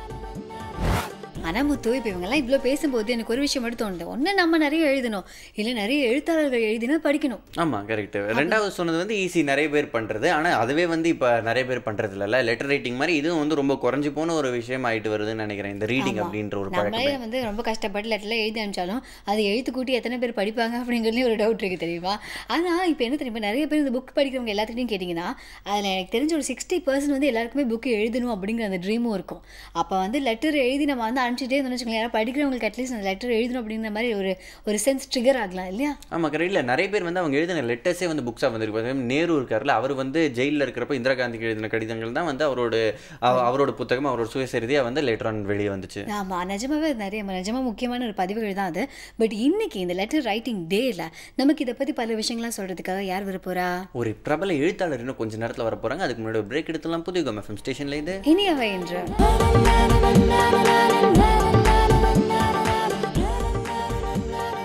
Welcome back. இது புதிய FM ஸ்டேஷனின் இனியவை இன்று வித் முத்து அண்ட் ஆனந்தி. இன்னைக்கு வந்து லெட்டர் ரைட்டிங் டே அப்படின்றதுனால இந்த மறைந்து போன ஒரு பழக்கம், இந்த கடிதம் எழுதுறதை பற்றி நம்ம வந்து இன்னைக்கு பேச இருக்கோம் ஆனந்தி. இதை பற்றி பேசுறதுக்காக நம்ம ஸ்டுடியோக்கு யார் வந்திருக்காங்கன்னா ஸ்ரீஜா வெங்கடேஷ் வந்திருக்காங்க. இவங்க வந்து ஒரு எழுத்தாளர். மேடம், வெல்கம் டு இனியவை இன்று. வணக்கம். ஸோ முதல்ல இந்த லெட்டர் எழுதுறது அப்படிங்கிறது எங்களுக்கு கிளாஸில் வந்து ஒரு பீரியடாகவே இருந்தது அப்படின்னு கூட சொல்லலாம். ஆனால் இப்போது அந்தளவுக்கு யாரும் லெட்டர்ஸ்லாம் எழுதுறது இல்லை. பட் இந்த லெட்டர் ரைட்டிங் அப்படிங்கிறது ஏன் முக்கியம் நீங்கள் நினைக்கிறீங்க? லெட்டர் ரைட்டிங்கிறது வந்து ரொம்ப முக்கியமான விஷயம் வந்து எல்லாருக்குமே தெரியும். ஏன் அப்படின்னா, முதல்ல அதுக்கு நீங்கள் நேரம் ஒதுக்கணும். இப்போ நீங்கள் இமெயிலில் நீங்கள் அனுப்பும்போது எவ்வளோ மிஸ்டேக் பண்ணாலும் அதை டெலீட் பண்ணிடலாம். டெலீட் பண்ணிவிட்டு ஃப்ரெஷ்ஷாக திருப்பி எழுத ஆரம்பிக்கலாம். ஆனால் நீங்கள் லெட்டர் ரைட்டிங்கில் உங்களுக்கு தெளிவான சிந்தனையும் நீங்கள் என்ன சொல்ல வரீங்க அப்படிங்கிறதோட எண்ணமும் உங்களுக்கு இல்லைன்னா அடித்து எழுதி பேப்பரை வேஸ்ட் பண்ணி திருப்பி எழுத வேண்டியதாக இருக்கும். இது வந்து ஒரு சிறந்த பயிற்சி. தெளிவான சிந்தனை ஓட்டத்துக்கும் தெளிவான எழுத்து முறைக்கும் ஒரு சிறந்த பயிற்சி இந்த லெட்டர் ரைட்டிங். அதனால தான் இதை கடிதம் எழுதுதல்ங்கிறது வந்து ஒரு கலைன்னு சொல்லி ஸ்கூலில் வந்து பார்த்தீங்கன்னாக்க உங்களுக்கு இந்த பக்கத்தில் உள்ள போக்குவரத்து கழகத்துக்கு ஒரு கடிதம் எழுதுங்க, அந்த மாதிரி உங்களுக்கு பயிற்சி கொடுத்தாங்க. லீவ் லெட்டர் எழுதுறது இந்த மாதிரிலாம் வந்து பயிற்சி கொடுத்தாங்க. காலேஜ் படிக்கிறப்ப பனிஷ்மெண்ட் வாங்குறப்ப பிரின்சிபலுக்கு அப்பாலஜி லெட்டர் எழுதுங்க அப்படின்னு சொல்லியிருப்பாங்க. ஆமாம், அது நிறைய வாங்கியிருப்பீங்க போல இருக்கு நீங்கள். ஸோ அந்த மாதிரி லெட்டர் ரைட்டிங் வந்து இன்னைக்கு நேத்திக்கு வந்தது கிடையாது. நம்மளுடைய பல காலங்களுக்கு முன்னால் நம்மளுடைய கிமு நூற்றாண்டுகள்லேயே உங்களுக்கு தெரிஞ்சிருக்கும், நம்மளுடைய நாகரிகம் வந்து மிக பிரபலமாக இருந்த நாகரிகம். அப்போ வந்து நம்முடைய தமிழர்களும் சரி, வடக்கே இருந்த சில ஆரியர்களும் சரி, மிருகங்களுடைய தோலை பதப்படுத்தி அதில் வந்து சில குறிப்பிட்ட வண்ணங்களை எழுதி மெசபட்டோமியா, இப்போ இருக்கிற ஈரான் தான் மெசபட்டோமியா, இதுக்கு கடிதங்கள் அனுப்பியிருக்கிறதுக்காக நமக்கு வந்து இன்னமும் ப்ரூஃப் இருக்குது. ஸோ அப்படி ஒரு பழமையான கலை அதுங்கிறதுனால நம்ம நிச்சயமாக கடிதம் எழுதி பழக்கப்படுத்தி கொள்வது நல்லதுன்னு நான் நினைக்கிறேன். ஓகே, இந்த காலத்தில் வந்து இப்போ லெட்டர் பற்றி யாராவது நம்ம அப்பாவோ தாத்தாவோ பேசுகிறத கேட்கும்போது அவங்க வந்து இந்த பர்சனல் டச் இருக்கும். இமெயில் என்ன அனுப்புறீங்க, நீங்கள் அவங்களுக்கு தான் அனுப்புறீங்களா அப்படின்ற ஒரு பர்சனல் கேர், ஒரு அட்டென்ஷன் இல்லாமே அனுப்புறதா சொல்லுவாங்கல்ல எப்போவுமே. ஆமாம், என்னதான் இருந்தாலும் அவங்களுடைய கையெழுத்து அப்படிங்கிறதே ஒரு பர்சனல் டச் தான். அதுக்கப்புறம் தானே ஒவ்வொரு ஃபேக்டர்ஸும் வருது. ஸோ இந்த மாதிரி கடிதம் எழுதுறதுல பர்சனல் டச் அதை பற்றியும் சொல்லுங்கள், இல்லை அதை தவிர வேறு என்ன விஷயங்கள்லாம் இருக்கணும்னு சொல்லுங்கள். பர்சனல் டச் இஸ் ரொம்ப முக்கியமான விஷயம். இப்போ நீங்கள் வந்து உங்களோட கையெழுத்தில் பார்த்தீங்கன்னா, நீங்கள் வந்து ஒரு 10 இயர்ஸில் யாராவது ஒருத்தருக்கு கடிதம் எழுதியிருக்கீங்கன்னு வச்சுக்கோங்க. உங்களோட 25வது வயசில் நீங்கள் அதை பார்க்கும்போது அது பழசாகி இருக்கும். அதோட முக்கியத்துவமே அது பழசானது தான். அதை பார்க்கும்போது உங்களுக்கு அந்த சின்ன வயசில் நீங்கள் உங்களுடைய கடந்த காலத்துக்கே திரும்பி போயிடுவீங்க. அந்த ஒரு மகிழ்ச்சியான குழந்தை பருவம் அது எல்லாமே அதில் தெரியும். அதே மாதிரி தான் இந்த பர்சனல் டச்சை தவிர வேறு என்ன அப்படின்னா, பல பிரபலங்கள் கடிதங்கள் வந்து இன்னைக்கும் ப்ரிசர்வ் பண்ணி வைக்கப்பட்டிருக்கு. அதோடைய அந்த பழமையான அந்த காகிதங்கள், அவர்களுடைய எழுத்து முறை, அவர்கள் அந்த நாளில் எழுதின பேட்டர்ன், இது எல்லாமே நமக்கு இன்னைக்கு தேதிக்கு தெரிய வர்றதுக்கு முக்கியமான காரணம்னு பார்த்தீங்கன்னா கடிதம் எழுதுதல் தான். பாரதியார் வந்து 1901ஆம் ஆண்டு தன்னுடைய மனைவிக்கு ஒரு கடிதம் எழுதியிருக்காரு. அந்த கடிதத்தை இன்னமும் பத்திரமா ப்ரிசர்வ் பண்ணி வச்சிருக்காங்க. அது வந்து எவ்வளவு வரலாற்று முக்கியத்துவம் மிகுந்தது. அதே மாதிரி மகாத்மா காந்தி அவர் வந்து சவுத் ஆப்பிரிக்கா அமெரிக்காவில் இருக்கும்போது தன்னுடைய நண்பர்களுக்கு எழுதின கடிதங்களை இப்போ சமீபத்தில் ஏலம் விடுறதா இருந்தாங்க, நம்ம இந்திய அரசாங்கம் அதை தடுத்து நாங்களே வாங்கிக்கிறோம்னு சொல்லிட்டாங்க. இந்த மாதிரி பல வரலாற்று ஆவணங்கள், ராபர்ட் கிளைவ் எழுதின லெட்டர்ஸ், அது மாதிரி பல வரலாற்று ஆவணங்கள் இருக்கிறதுனால இது வந்து உங்களுக்கு நீங்கள் வந்து இன்றைக்கி சொல்லலாம், ஏன் சிடியில் சேவ் பண்ணி வைக்கலாமேன்னு. சிடியில் சேவ் பண்ணி வச்சிங்கன்னா நீங்கள் அந்த டெக்னாலஜி இருந்தால் தான் அந்த சிடி ஓப்பன் ஆகும். இல்லை நாங்கள் வேறு மாதிரி மாற்றிக்கிறோம் நீங்கள் போட்டாலுமே அதில் ஒரு பழமையோ எதுவுமே இருக்காது. அது வந்து என்றைக்குமே அது புதுசு போலவே இருக்கும். அதில் வந்து நீங்கள் மகாத்மா காந்தி எழுதின லெட்டரை பார்க்கும்போது நமக்கு அவர் நேரில் பார்க்க வாய்ப்பு கிடைக்காதவங்க நம்பலாம். அப்போ பார்க்கும்போது அவரோட கையெழுத்து இப்படி தான் இருந்திருக்கும், அவரோட இது இப்படி தான் இருந்திருக்கும், நமக்கு ஒரு ஃபீலிங், நம்மளுடைய ஒரு அந்த உணர்வு பூர்வமான ஒரு விஷயமாக அது இருக்குது. அதனால தான் லெட்டர் ரைட்டிங், கடிதம் எழுதுது, எழுத்து முறையாக எழுதுது. லெட்டர் ரைட்டிங்னோட டைப் பண்ணி பிரிண்ட் அவுட் எடுத்து அனுப்புறது இஸ் நாட் லெட்டர்.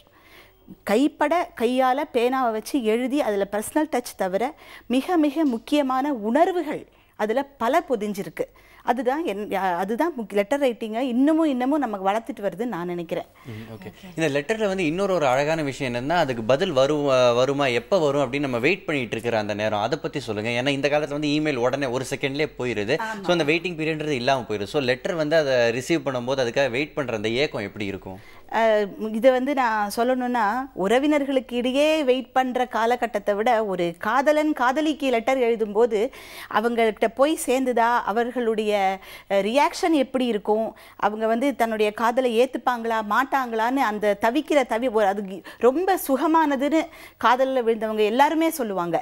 இது வந்து இப்போ இமெயில் இல்லை நீங்கள் வந்து மெசேஜ் SMS அனுப்புகிறீங்க அப்படின்னா அடுத்த செகண்டு ஒரு ஸ்மைலி வரும், இல்லாட்டா வந்து வேறு ஏதாவது ஒரு அப்ரிவியேட்டட் வேர்ட் ஏதாவது வரும். இதில் வந்து எந்த விதமான பர்சனல் டச்சுமே இல்லை. அதில் வந்து பார்க்குறதுக்கு இட்ஸ் அ மெக்கானிக்கல் வேர்ட்.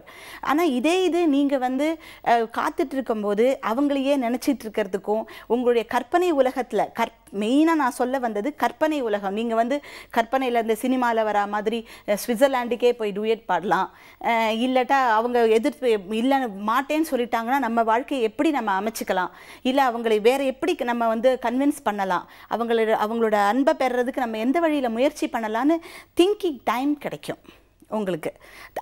அது மாதிரி அவங்களுக்கும் இந்த மெயிலை பார்க்குறத விட SMS-ஐ பார்க்குறத விட அந்த காதலன் கைப்பட எழுதின கடிதங்களை பார்க்கும்போது நிச்சயமாக ஒரு பாசிட்டிவ் இம்ப்ரெஷன் தான் கிடைக்கும். அதனால தான் வந்து இந்த கடிதங்கள் மூலமாக காதல் வளருது அப்படின்னு சொல்லிட்டு தான் அந்த ஒரு சினிமா கூட அது பேஸ் பண்ணி வந்ததுன்னு நினைக்கிறேன். எனக்கு நினைவில் என்ன சினிமான்னு, பட் கடிதம் மூலமாகவே காதல் வளர்ற மாதிரி ஒரு சினிமா வந்தது, காதல் கோட்டை. காதல் கோட்டை. கரெக்ட். அழகான பாடல் வந்து அந்த படத்துல இருக்கும். மேடம், இந்த கார்பன் காப்பி போன்ற வசதிகள் வந்து இமெயில் நிறைய இருக்கு. இன்னும் என்னெல்லாம் வசதிகள் இருக்கு? அப்புறம் நம்ம வந்து எதுக்காக வந்து டக்குன்னு அந்த இது லெட்டர்ல இருந்து இமெயில் ஜென்ரேஷனுக்கு டக்குன்னு ஏன் மாறினோம்? மெயினாக சொல்கிறேன்னா நம்மளுடைய சோம்பேறித்தனம் தான் மெயின் காரணம். நமக்கு எப்பவுமே எல்லா வேலைகளையுமே உட்கார்ந்த இடத்துல முடிக்கிறது. இப்போ இன்னைக்கு தேதிக்கு பார்த்தீங்கன்னா அவசர யுகம்னு நம்ம சொல்கிறோமே தவிர அனைத்துமே இருந்த இடத்துலேருந்து கிடைக்குமா அப்படின்னு தான் நம்ம பார்க்குறோம். பீட்சா டோர் டெலிவரி, ஏன்னா நம்ம கடைக்கு போய் நம்மளால் சாப்பிட முடியாது, வீட்டில் சமைக்க முடியாது. அப்புறம் மூணாவது பார்த்தீங்கன்னா லெட்டர் எழுதணும்னா போய் இன்லேண்ட் லெட்டரோ கார்டு கவர் போஸ்ட் ஆஃபீஸில் தான் போய் வாங்கிட்டு வரணும். அது யாரும் டோர் டெலிவரி பண்ண மாட்டாங்க. ஸோ அது வாங்கிட்டு வரணும், அதில் உட்காந்து எழுதணும், திருப்பி போய் போஸ்ட் பண்ணணும். இந்த மாதிரி பல விஷயங்கள் அதில் இருந்ததுனால இப்போ உள்ள இளைஞர்களும் சரி வயசான முதியவர்கள் எல்லாரையும் சேர்த்து தான் சொல்கிறேன், அவங்க என்ன ஃபீல் பண்ணுறாங்கன்னா எனக்கு டைமே இல்லை, இதுக்கெல்லாம் எனக்கு டைம் கிடையாது, நான் பாட்டு சிஸ்டமில் உட்காந்தேன்னா நெட்டை ஆன் பண்ணி மெயில் அனுப்பிட்டே இருப்பேன். அதாவது பேசிக்காக என்னால் எங்கேயும் நடக்க முடியாது, என்னால் எங்கேயும் போக முடியாது, நான் இருந்த இடத்துல இருந்தே எனக்கு எல்லா கம்ஃபர்ட்ஸும் வேணும் அப்படின்னு நினைக்கிற அந்த மனோபாவத்தினால தான் இன்றைக்கி இமெயில் வந்து ரொம்ப பாப்புலர் ஆகிட்டு இருக்கு. லெட்டர் ரைட்டிங்கிறது ரொம்பவே குறைஞ்சிக்கிட்டு இருக்குன்னு அதுதான் நிதர்சனமான உண்மை. ஆனால் இன்னொரு பக்கம் இப்போ நம்ம வந்து காதலி அந்த மாதிரி நம்ம ரிலேஷன்ஷிப்குள்ளே போனோம் இல்லையா? ஸோ இப்போ வந்து ஒரு கடிதம் இருக்குது, அது எங்கேயோ தொலைச்சிட்டோம் அப்படின்னா நமக்கு இந்த மாதிரி கொஞ்சம் கஷ்டமாக இருக்கும் மனசுக்கு. அதே மாதிரி எங்கேயாவது மழை அதுன்னு பட்டு கிழிஞ்சு போயிடுச்சுன்னா என்ன பண்ணுறது, அது மாதிரி பயம்லாம் இருக்கும். இப்போ வந்து மெயிலில் வந்து ஸ்டோர் பண்ணிக்கிறதுக்கு அப்படின்னு ஒரு ஆப்ஷன் இருக்குது, பேக்கப் பண்ணிக்கிறதுக்கு அப்படின்னு ஒரு ஆப்ஷன் இருக்குது. இப்போ சப்போஸ் அவங்க வந்து ஒரு 10 வருஷத்துக்கு முன்னாடி ஒரு மெயில் அனுப்பிச்சிருந்தாங்க அப்படின்னா கூட அதை நம்ம வந்து பேக்கப் எடுத்து வச்சுருந்தோம்னா நமக்கு எப்போ வேணாலும் ஓப்பன் பண்ணி பார்த்துக்கலாம் அப்படிங்கிற மாதிரியான வாய்ப்பும் இருக்குது இல்லையா? ஆமாம், கரெக்ட். நிறைய அட்வான்டேஜஸ் இருக்கு ஆனந்தி நீங்கள் சொன்ன மாதிரி. ஆனால் இந்த பர்சனல் டச் வேணா ஒரு ஞாபகார்த்தத்துக்காக வேணா நம்ம வந்து அப்பப்போ யாருக்காவது வந்து லெட்டர் அனுப்பிக்கலாம். ஆமாம். ஸோ இந்த கடிதம் எழுதுறது இந்த மாதிரி மெயில் அப்படின்னு நம்ம எடுக்கும்போது இந்த ஸ்டோரேஜ் அப்படிங்கிறதுக்கு ஒரு ஆப்ஷன் இருக்கு இல்லையா, அதை நீங்கள் எப்படி பார்க்குறீங்க? நீங்கள் என்கிட்ட கேள்வி கேட்டீங்க இல்லையா, இப்போ நான் உங்ககிட்ட ஒரு கேள்வி கேட்குறேன். எல்லாரும் போகிற இடத்துல எல்லாரும் செல்ஃபி எடுத்துக்கிறீங்க, நிறைய இது எடுத்துக்கிறீங்க, ஃபேஸ்புக்கில் ஃபோட்டோ போடுறீங்க. நீங்கள் ஸ்டோர் பண்ணியிருக்கிற ஃபோட்டோவை எத்தனை தினம் திருப்பி பார்த்துருக்கீங்க சொல்லுங்கள்? எனக்கு பார்த்துருக்க வாய்ப்பு இல்லை. ஏன்னா அது வந்து நமக்கு தோணாது. ஓகே, ஸ்டோர் பண்ணியாச்சு, அவ்வளோதான். ஆனால் நீங்கள் எழுதின கடிதங்களை நீங்கள் சின்ன வயசாக இருந்தபோது உங்கள் அம்மா அப்பா, உங்கள் தாத்தா பாட்டி, சித்தப்பா சித்தி அவங்க எழுதின கடிதங்களை நம்ம பீரோவை எப்போ திறக்கும் போது நம்ம கண்ணில் படும். நிச்சயமாக என்னைக்காவது அதை எடுத்து வாசிக்கிறதுக்கு உண்டான வாய்ப்பு நமக்கு உண்டு. அது நம்ம சொல்கிறோம் சிஸ்டமில் எனி டைம் நான் ஓப்பன் பண்ணி பார்த்துக்கலான்னு. ஆனால் சிஸ்டமை ஓப்பன் பண்ணும்போது நமக்கு மற்ற விஷயங்கள் தான் இருக்குமே தவிர அந்த ஃபோட்டோவை பார்க்கணும், திருப்பி நம்ம வந்து அந்த நம்ம எழுதின இமெயிலை திருப்பி போய் பார்க்கணுங்கிற எண்ணம் நமக்கு வரதில்லை. அதனால எனக்கு கடிதத்தை நீங்கள் வந்து அதையும் ப்ரிசர்வ் பண்ணி வைக்கலாமே. நீங்கள் அழகாக ஒரு பாலித்தீன் கவரில் போட்டு எப்படி நம்ம வந்து காதலன் காதலிக்கு எவ்வளோ முக்கியத்துவம் கொடுக்குறோமோ அந்த அளவு முக்கியத்துவம் அவங்க எழுதின கடிதங்களுக்கும் நம்ம கொடுக்குறோம். ஸோ அதனால் அதை பத்திரமா வச்சுருந்தா அது வருஷக்கணக்காக இருந்துட்டு தான் இருக்க போகுது இல்லைங்களா? அதான் இப்போ வந்து இந்த கடிதத்தில் வந்து இந்த அனுப்புறவங்க இங்கே வந்து வாங்குறவங்க இவங்க 2 பேருக்கு நடுவில் ஒரு முக்கியமான நபர் இருக்கார், போஸ்ட்மேன் அப்படின்னு. அந்த காலத்து படம்லாம் எடுத்துவாங்களே, முக்கியமான கேரக்டர்ல வந்து போஸ்ட்மேன் எப்பவுமே இருப்பாரு. அந்த யூனிஃபார்ம் போட்டு வருவாரு, மணி ஆர்டர் எடுத்துட்டு வருவாரு, ஊர்ல இருக்கிறவங்கலாம் படிச்சு காட்டுவார். இப்பெல்லாம் படத்துல கூட நம்ம போஸ்ட்மேன் கேரக்டரே பார்த்து எவ்வளோ வருஷம். போஸ்ட் பாக்ஸை வச்சு முதல்ல அவர் அங்கேயே அனுப்பிச்சிடுறோம், கேட்டில் வந்துட்டு அப்படியே போயிடுங்க, வீட்டுக்குலாம் வந்துடாதீங்கன்னு ஒரு போஸ்ட் பாக்ஸாக இருக்குது. ஏன்னா கொண்டு வந்தாங்கன்னா இப்போ பில்ஸ் தான் கொண்டு வராங்க, வேற என்ன கொண்டு வராங்க, வேறு எதுவுமே கொண்டு வரதில்லை. ஸோ இந்த போஸ்ட்மேன் அண்ட் இந்த கடிதங்கள் அவங்களோட அந்த உணர்வை பற்றி சொல்லுங்கள். அது ஒரு மிக அருமையான மிக நுட்பமான உறவு. கிராமங்களில் பார்த்தீங்கன்னா அப்போ வந்து மகனோ இல்லை மருமகனோ எங்கேயாவது வெளியில் வேலை பார்ப்பாங்க, சென்னையில் இல்லை வந்து இராணுவத்தில் இருப்பாங்க. அந்த மாதிரி இருக்கிற காலகட்டங்களில் கடிதங்கள் வந்து கடிதம் மூலமாக தான் மணி ஆர்டர் இல்லைன்னா இது மாதிரி வரும். அப்போ அந்த பெண்களுக்கோ இல்லை ஆண்களுக்கோ படிக்க தெரியாமல் இருக்கலாம். அப்போ அந்த போஸ்ட்மேன் தான் அதை படித்து காமிச்சு இந்த மாதிரி உங்கள் இது எழுதியிருக்காரு அப்படின்னு சொல்லுவாங்க. இது வந்து இன்டர்பர்சனல் ஸ்கில்லுக்கு வந்து இப்போ இன்னைக்கு சொல்கிறாங்க இன்டர்பர்சனல் ஸ்கில் வேணும், சிஸ்டமே பார்த்துட்டு இருக்கிறதுனால அதெல்லாம் இல்லை அப்படின்னு சொல்லிட்டு. பட் அந்த காலத்தில் இன்டர்பர்சனல் ஸ்கில்ங்கிறது வந்து ஊருக்கு புதுசாக வரவங்களாக இருந்தாலும் சரி எல்லாருமே அந்த போஸ்ட்மேன் மூலமாக ஒரு உறவு பாலம் மாதிரி அமைஞ்சது. அதுவும் போக அப்படியே எங்கள் ஊரில் ஒரு போஸ்ட்மேன் இருந்தார். அவர் படிக்க தெரிஞ்சாலும் லெட்டரை படிச்சுட்டு தான் கொடுப்பாரு. இன்னைக்கு உங்கள் மக லெட்டர் போட்டிருக்காங்கம்மா, ஏன் வந்து ஒரு 15 நாளாக அந்த ஆள்கிட்டேருந்து லெட்டர் வரல, நீங்கள் என்னன்னு விசாரிக்க மாட்டீங்களா? இந்த மாதிரி நம்ம குடும்பத்தில் ஒருவராக பழகிற பல போஸ்ட்மேன்கள் இருந்தாங்க. ஆர்கே நாராயண் கூட போஸ்ட்மேன் சொல்லியே ஒரு கதை எழுதி அது ரொம்ப பிரபலமாக வந்தது. அந்த மாதிரி ஒரு அற்புதமான உறவு பாலத்தை நான் இன்னைக்கு இழந்துட்டோம். அதுதான் எனக்கு வந்து மிக வருத்தம் தரக்கூடிய விஷயம். சின்ன வயசில் வந்து போஸ்ட்மேன் வருவானான்னு சொல்லிட்டு வாசலில் நின்று எல்லாரும் பார்த்துட்டு இருப்பாங்க. இன்னைக்கு யார்கிட்ட இந்த லெட்டர் வரும், இன்னைக்கு லெட்டரே வரலன்னா பாவம் எங்கள் பாட்டியோட முகத்தெல்லாம் பார்த்தீங்கன்னா அப்படி வாடி போயிடும். ஸோ அந்த அளவுக்கு ஒரு அழகான ஒரு உறவாக இருந்தது. இன்னைக்கு வந்து ஒரு இயந்திரத்தனமாக வெறும் ஒரு ஆர்டி மெச்சூர் ஆயிடுச்சு, உங்களோட இது எஃப்டி மெச்சூர் ஆயிடுச்சு, இந்த இதை மட்டுமே கொடுக்குற ஆட்களாக அவங்க மாறி போயிட்டாங்க. அதுவும் அப்பார்ட்மெண்ட்டில் பார்த்தீங்கன்னா யார் வீட்டுக்கு லெட்டர் கொடுக்குறாருன்னு அவருக்கும் தெரியாது, யார் போஸ்ட்மேன் இவங்களுக்கும் தெரியாது. அந்த மாதிரி ஒரு சூழ்நிலை இப்போ இருக்குது. அது வந்து கொஞ்சம் வருத்தப்பட வேண்டிய விஷயம். ஓகே, இப்போல்லாம் நம்ம இதை பற்றி பேசும்போது தான் ஒன்று தோணுது போது இப்போ லைஃப்பில் வந்து நமக்கு சர்ப்ரைஸஸே ரொம்ப கம்மியாயிடுச்சுன்னு நினைக்கிறேன். ஏன்னா முதல்ல வந்து ஒரு லேண்ட்லைனுக்கு ஒருத்தங்க கால் பண்ணுறாங்க அப்படின்னா யார் கால் பண்ணுறாங்களே தெரியாது. நம்ம கால் பண்ணி அப்படின்னு கொஞ்ச நாள் விளையாண்டுட்டு அதுக்கப்புறம் தான் அவங்க யார் என்ன அப்படிங்கிறதே தெரியும். இப்போ அப்படி இல்லை, ட்ரூ காலர் அப்படிங்கிறது ஒன்று காட்டி கொடுத்தது யார் கால் பண்ணுறாங்கன்னு. ஏன்னா அதே மாதிரி நீங்கள் வந்து அவங்கள பற்றி ஒரு விஷயம் தெரிஞ்சுக்கணும் அப்படின்னா ஒரு சோஷியல் நெட்வொர்க் வெப்சைட் போனீங்கன்னா ஒருத்தவங்களோட லைஃப் ஹிஸ்ட்ரியை நீங்கள் அதிலே பார்த்துக்கலாம். கடிதம் வருது அப்படின்னா கடிதம் அப்படிங்கிறது வரதே இல்லை. அப்படி கடிதம் ஒன்று வந்தால் தானே அதில் என்ன சர்ப்ரைஸ் இருக்குன்னு நமக்கு தெரியும்ல. எனக்கு வந்து அந்த காலத்தில் ஒரு பெண் ஃப்ரெண்ட் இருந்தார் ஆனந்தி. நான் வந்து கன்னியாகுமரி வீட்டிலேருந்து டூர் கூட்டு போயிருந்தப்போ அங்கே வந்து ஒருத்தரை பார்த்தேன். நானும் ஒரு ஜாலி பேசினேன். அவருக்கு வந்து தமிழ் தெரியாது, ஏதோ ஹெல்ப் தேவைப்பட்டுச்சாங்க, ஏதோ கடையில் பார்கெயின் பண்ணுறப்போ நான் வந்து ஹெல்ப் பண்ணேன். உடனே வந்து அவர் என் அட்ரஸ் வாங்கிட்டு நான் வந்து வீட்டில் ஜாலியாக உட்காந்துருந்தப்போ ஒரு நாள் ஃபாரின் லெட்டர் வந்து எங்கள் வீட்டுக்கு வந்துச்சு. நான் அதை தெரு முழுக்க எடுத்துகிட்டு போய் ஃபாரின் லெட்டர் எனக்கு வந்திருக்குன்னுலாம் காட்டிக்கிட்டு இருந்தேன். அதுக்கு நானும் ரிப்ளை போட்டு ஒரு 4-5 கம்யூனிகேஷன் நடந்துச்சு எங்களுக்குள்ள. அதுக்கப்புறம் டச் விட்டு போச்சு. இப்போ ஃபேஸ்புக் வந்ததுனால நிறைய பேர் வந்து அப்படிலாம் இருக்க மாட்டாங்க, டேரெக்டாக மீட் பண்ணுறப்ப ஃபேஸ்புக்கில் ஆட் பண்ணிக்கலாம், அதுக்கப்புறம் எப்போ வேணாலும் சாட் பண்ணிக்கலாம். முடிஞ்சு போகுது, ரொம்ப டக்குன்னு முடிஞ்சு போகுது. அந்த ஒரு பெரிய இவ்வளோ பெரிய ப்ராசஸ் அப்படிங்கிறது டைம் அப்படின்னு இப்படி யார் இருந்தாலும் நமக்கு ஒரு ஒன்றும் பெருசாக இன்ட்ரெஸ்டிங்காக இருக்க மாட்டேங்குது இல்லையா? பட் இன்னைக்கு வந்து லெட்டர் ரைட்டிங் டேல இந்த மாதிரி எப்படி நீங்கள் மெமரிஸ்லாம் பதிவு பண்ணலாம் அப்படிங்கிறத பற்றி நம்ம பேசிட்டு இருக்கோம். தொடர்ந்து பேசலாம் புதிய யுகம் எஃப்எம் ஸ்டேஷனில். இது இனியவை இன்று.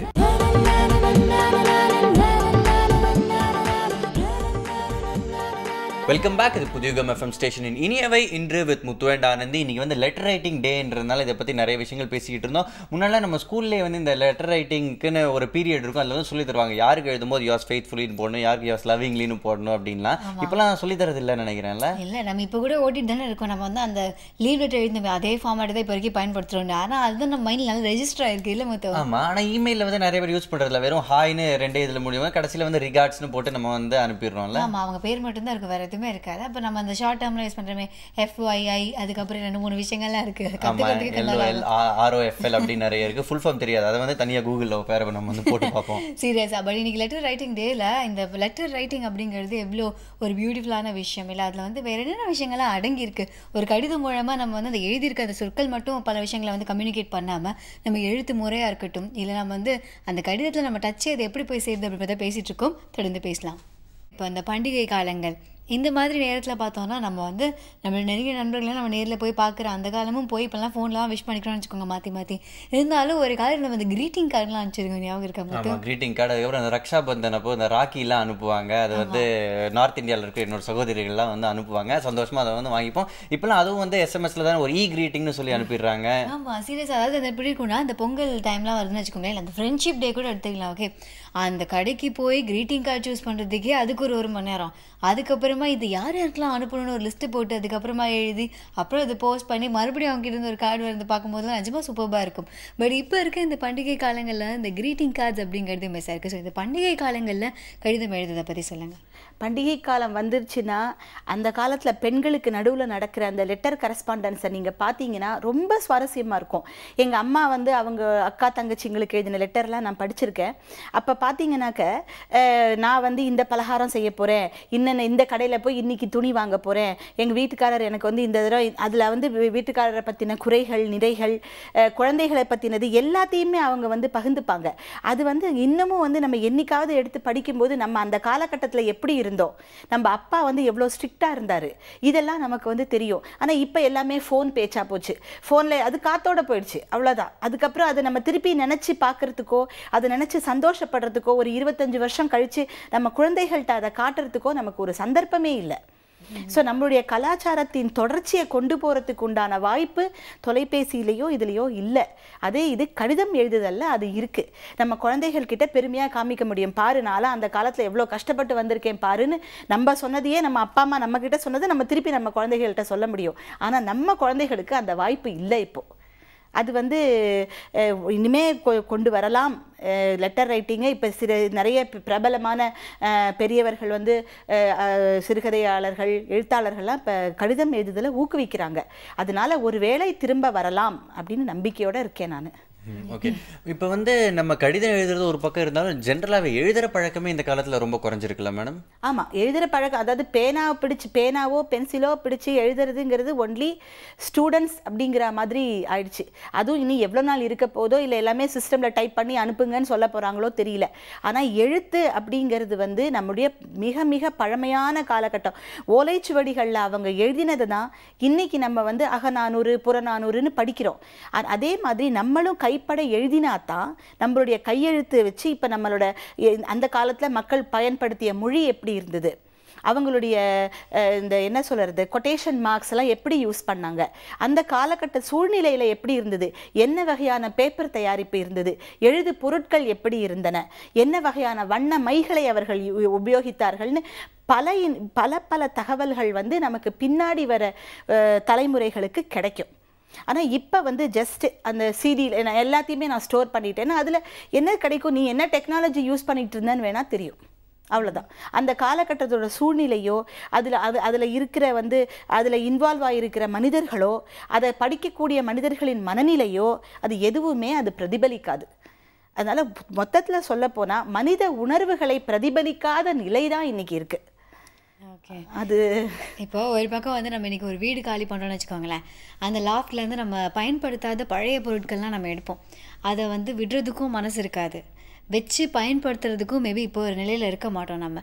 அந்த மாதிரி ஒரு சில பொருட்கள்லாம் நம்ம எடுத்து பார்க்கும்போது நமக்கு தோணும் இது தூக்கி போடலாமா வேணாமா அப்படின்னு. ஆனால் பிரியும் போது நமக்கு ரொம்ப கஷ்டமாக இருக்கும். லைக் இந்த அம்பாசிடர் காரை எடுத்துக்கலாம், இல்லை அதே மாதிரி தந்தி சர்வீஸும் அப்படி தான் ஆச்சு.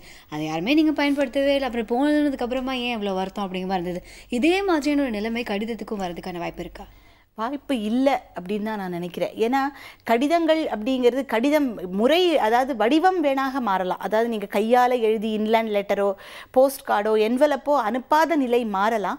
ஆனால் இன்னும் பார்த்தீங்கன்னா நம்ம கல்யாண பத்திரிகைகளை வந்து போஸ்ட்டில் தான் அனுப்புறது வழக்கமாக வச்சுருக்கோம்.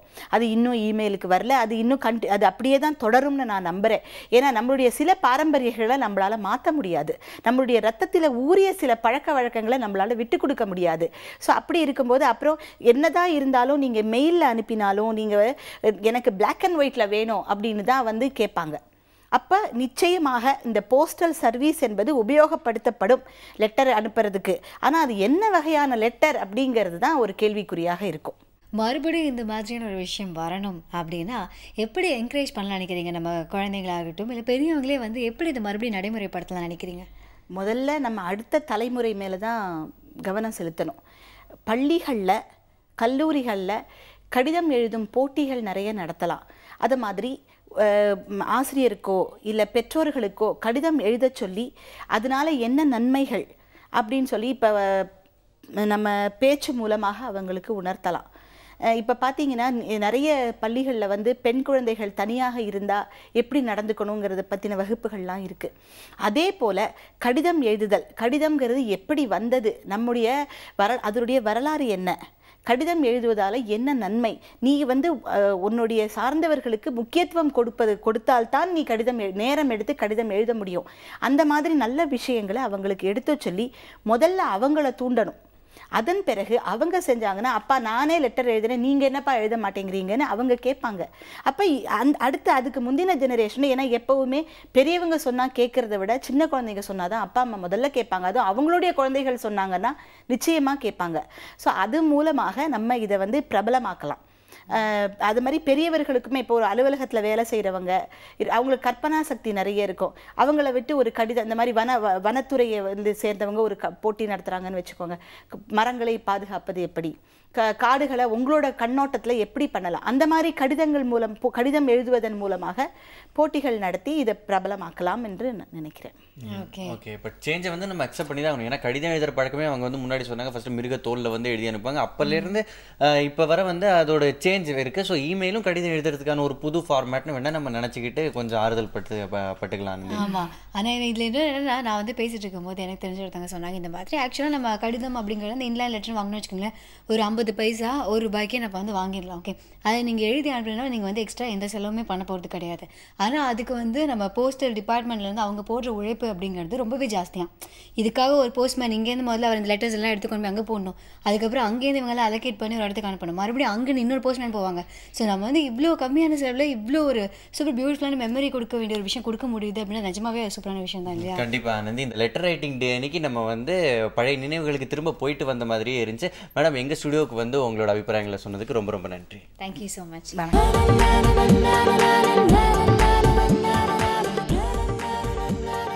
Welcome back. இது புதியுகம் எஃப்எம் ஸ்டேஷனின் இனியவை இன்று with Muthu and Anandhi. Letter writing day அன்னைக்கு நம்ம ஸ்டுடியோக்கு வந்திருந்த கெஸ்ட் வந்து நிறைய விஷயங்கள் பேசினாங்க ஆனந்தி. ஆனால் வந்து இப்போ எனக்கு ஒரு சந்தேகம் வருது, நீங்கள் கடைசியாக எப்போ லெட்டர் எழுதுனீங்க? நான் வந்து லெட்டர் எழுதியிருக்கேன் அப்படின்னா போஸ்ட் பண்ணுற மாதிரி எழுதல மொத்தம். ஆனால் வந்து வீட்டுக்குள்ளேயே அங்கங்கே வந்து பிட் நோட்டீஸ் மாதிரி அங்கங்கே சொருகி வச்சிருப்பேன். அதை வந்து அவங்களாம் எடுத்து படிக்கணும். அதை எப்போ எடுத்து படிக்கிறாங்களோ அப்போ சர்ப்ரைசிங்காக இருக்கட்டும் அப்படிங்கிற மாதிரி பண்ணியிருக்கேன். அதே மாதிரி எங்கள் ஆஃபீஸில் வந்து ஒரு சில பேர் வந்து வேலையை விட்டுலாம் போகும்போது அவங்க பேகுக்குள்ளே நானே போட்டு வச்சுருந்தேன்.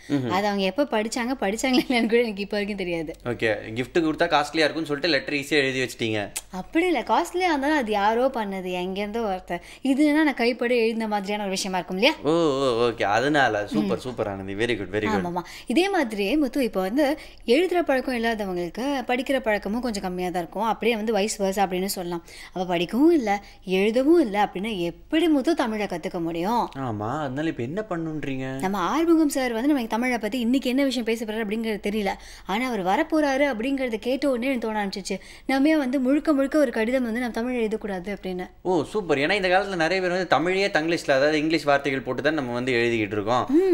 அவன் வரான் அப்படின்னா AVAN அப்படின்னா தான் நம்ம போடுறோம். கரெக்ட் முத்து. அதாவது நம்ம டக்குன்னு படிக்கிற மாதிரி இருக்கணும்னா நம்ம அப்படி தான் பண்ணுறோம். பட் நல்ல வேலை நம்மளாம் வந்து தமிழே தான் எழுதி வச்சுட்டு இருக்கோம், பெருமையாக சொல்லிக்கலாம். பட் இன்னைக்கு நம்ம ஆறுமுகம் சார் என்ன சொல்கிறான்னு பார்த்துடலாமா?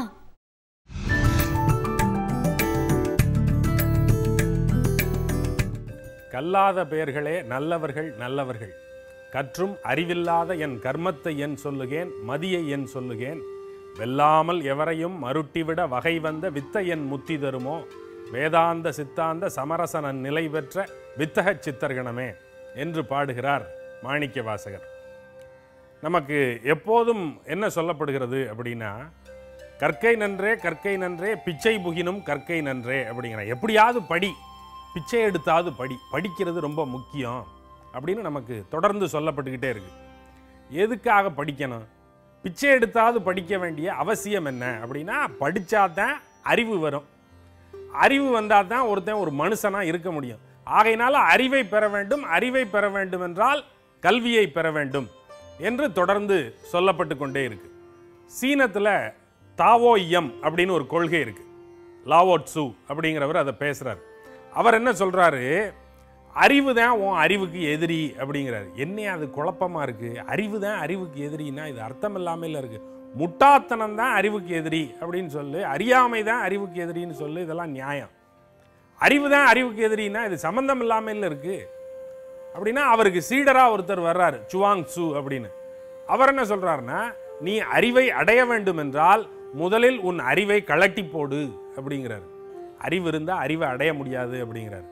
வேடிக்கையாக இருக்குது. நம்ம ஊரில் சொல்கிறாங்க, நீ அறிவை அடைகிறது தான் ரொம்ப முக்கியம், எப்படியாவது அந்த அறிவை அட அப்படின்னு. அவன் சொல்கிறான், அறிவை அடைகிறது முக்கியம்தான், அறிவை அடையணும்னா நீ ஏற்கனவே வச்சிருக்கிற அறிவையெல்லாம் தூக்கி தூர போடு அப்படிங்கிறான். இது ஒரு மாதிரி முரண்பாடாக இருக்கே, இது என்ன அப்படின்னு யோசிச்சு பார்த்தா, இந்த கிளி இருக்கு இல்லையா, கிளி கூண்டுக்குள்ளே உட்கார்ந்துக்கிட்டு சுதந்திரம் சுதந்திரம் சுதந்திரம் அப்படின்னு ஜபம் பண்ணிக்கிட்டே இருக்கும். பாரதிதாசன் ஒரு பாட்டில் பாடுறார், அக்கா கொடுக்க சுக்கா மிளகா சுதந்திரம் கிளியே அப்படின்னு. சும்மா கூண்டுக்குள்ளே உட்காந்துட்டு சுதந்திரம் சுதந்திரம்னு சொல்லிக்கிட்டு இருந்தால் சுதந்திரம் கிடச்சிருமா உனக்கு அப்படின்னு கேலியா பேசுகிறார். எப்படி ஜபம் பண்ணிக்கிட்டே இருக்கிறதுனால ஒரு விஷயம் நமக்கு கிடைச்சிடாதோ, நம்ம ஊரில் மந்திரம் சொல்லுங்க உங்களுக்கு இதெல்லாம் கிடைக்கும், உங்களுக்கு இந்த காரியம் நடக்கணும்னா நீங்கள் 108 தடவை அந்த மந்திரத்தை ஜபம் பண்ணுங்க, 1008 தடவை எழுதுங்க அப்படிமா. வாயால் சொல்கிறது நாம ஜபம், அதுக்கப்புறம் அதை கையால் எழுதுறது லிখিত ஜபம் அப்படின்னலாம் இப்போ நோட்டெல்லாம் அச்சடித்து கொடுக்குறாங்க. இதில் எழுதுங்க, இந்த நோட்டில் நீங்கள் எழுதுனீங்கன்னா இது 1008 தடவை அந்த நாமத்தை ஜபம் பண்ணதா ஆயிரும், இந்த மந்திரத்தை ஜபம் பண்ணதா ஆயிரும் அப்படின்னலாம் சொல்லி ஜபம் பண்ண சொல்லி நமக்கு அறிவுறுத்துறாங்க. ஜபம் பண்ணால் எல்லாம் கிடைச்சிரும் அப்படின்னு நமக்கு சொல்லப்படுது. ஜபம் பண்ணால் எப்படி கிடைக்கும்? நம்ம ஊரில் ஒரு சாதாரண பழமொழி ஒன்று இருக்குது, மந்திரத்தால் மாங்காய் விழுகாது. மந்திரம் சொன்னால் மேலே இருக்கிற மாங்காய் கீழே விழுந்துருமா? மாங்காய் வேணும்னா துரட்டி எடுத்துக்கிட்டு போய் மாமரத்துலேருந்து மாங்காயை பறிக்கணும், அப்போ தான் மாங்காய் கைக்கு வரும். சும்மா கீழே நின்றுக்கிட்டு மந்திரம் சொல்லி மாங்காய் விழுந்துரும்னு கையை ஏந்திக்கிட்டு இருந்தா மாங்காய் எங்கேருந்து விழுகும்? அதனால மந்திரம் சொல்லுவதனால எல்லாம் எதுவும் நடந்துராது. இது மாதிரி ஆத்துக்குள்ளே நின்றுக்கிட்டு அரகரோகரான்னு கத்துனாலும் சோத்துக்குள்ளே தாண்டா இருக்கான் சொக்கநாதன் அப்படின்னு இன்னொரு பழமொழியும் சொல்லுவாங்க. நீங்கள் என்னதான் பண்ணாலும் மந்திரமெல்லாம் சொன்னாலும் பசி தீரணும்னா நீங்கள் உழைச்சி சாப்பிட்டா தான் உண்டு. எந்த ஒன்றை நீங்கள் கை கொள்ள வேண்டுமென்றாலும் கையில் அடைய வேண்டுமென்றாலும் அதற்காக நீங்கள் உழைத்தால் முயன்றால் மட்டும்தான் முடியும், இல்லைன்னா முடியாது. சும்மா உட்கார்ந்த இடத்துல உட்காந்துக்கிட்டு எதையோ ஒன்று நினச்சிக்கிட்டு இருக்கிறதுனாலையோ சொல்லிக்கிட்டு இருக்கிறதுனாலையோலாம் அந்த சங்கதி உங்களுக்கு நடந்துராது.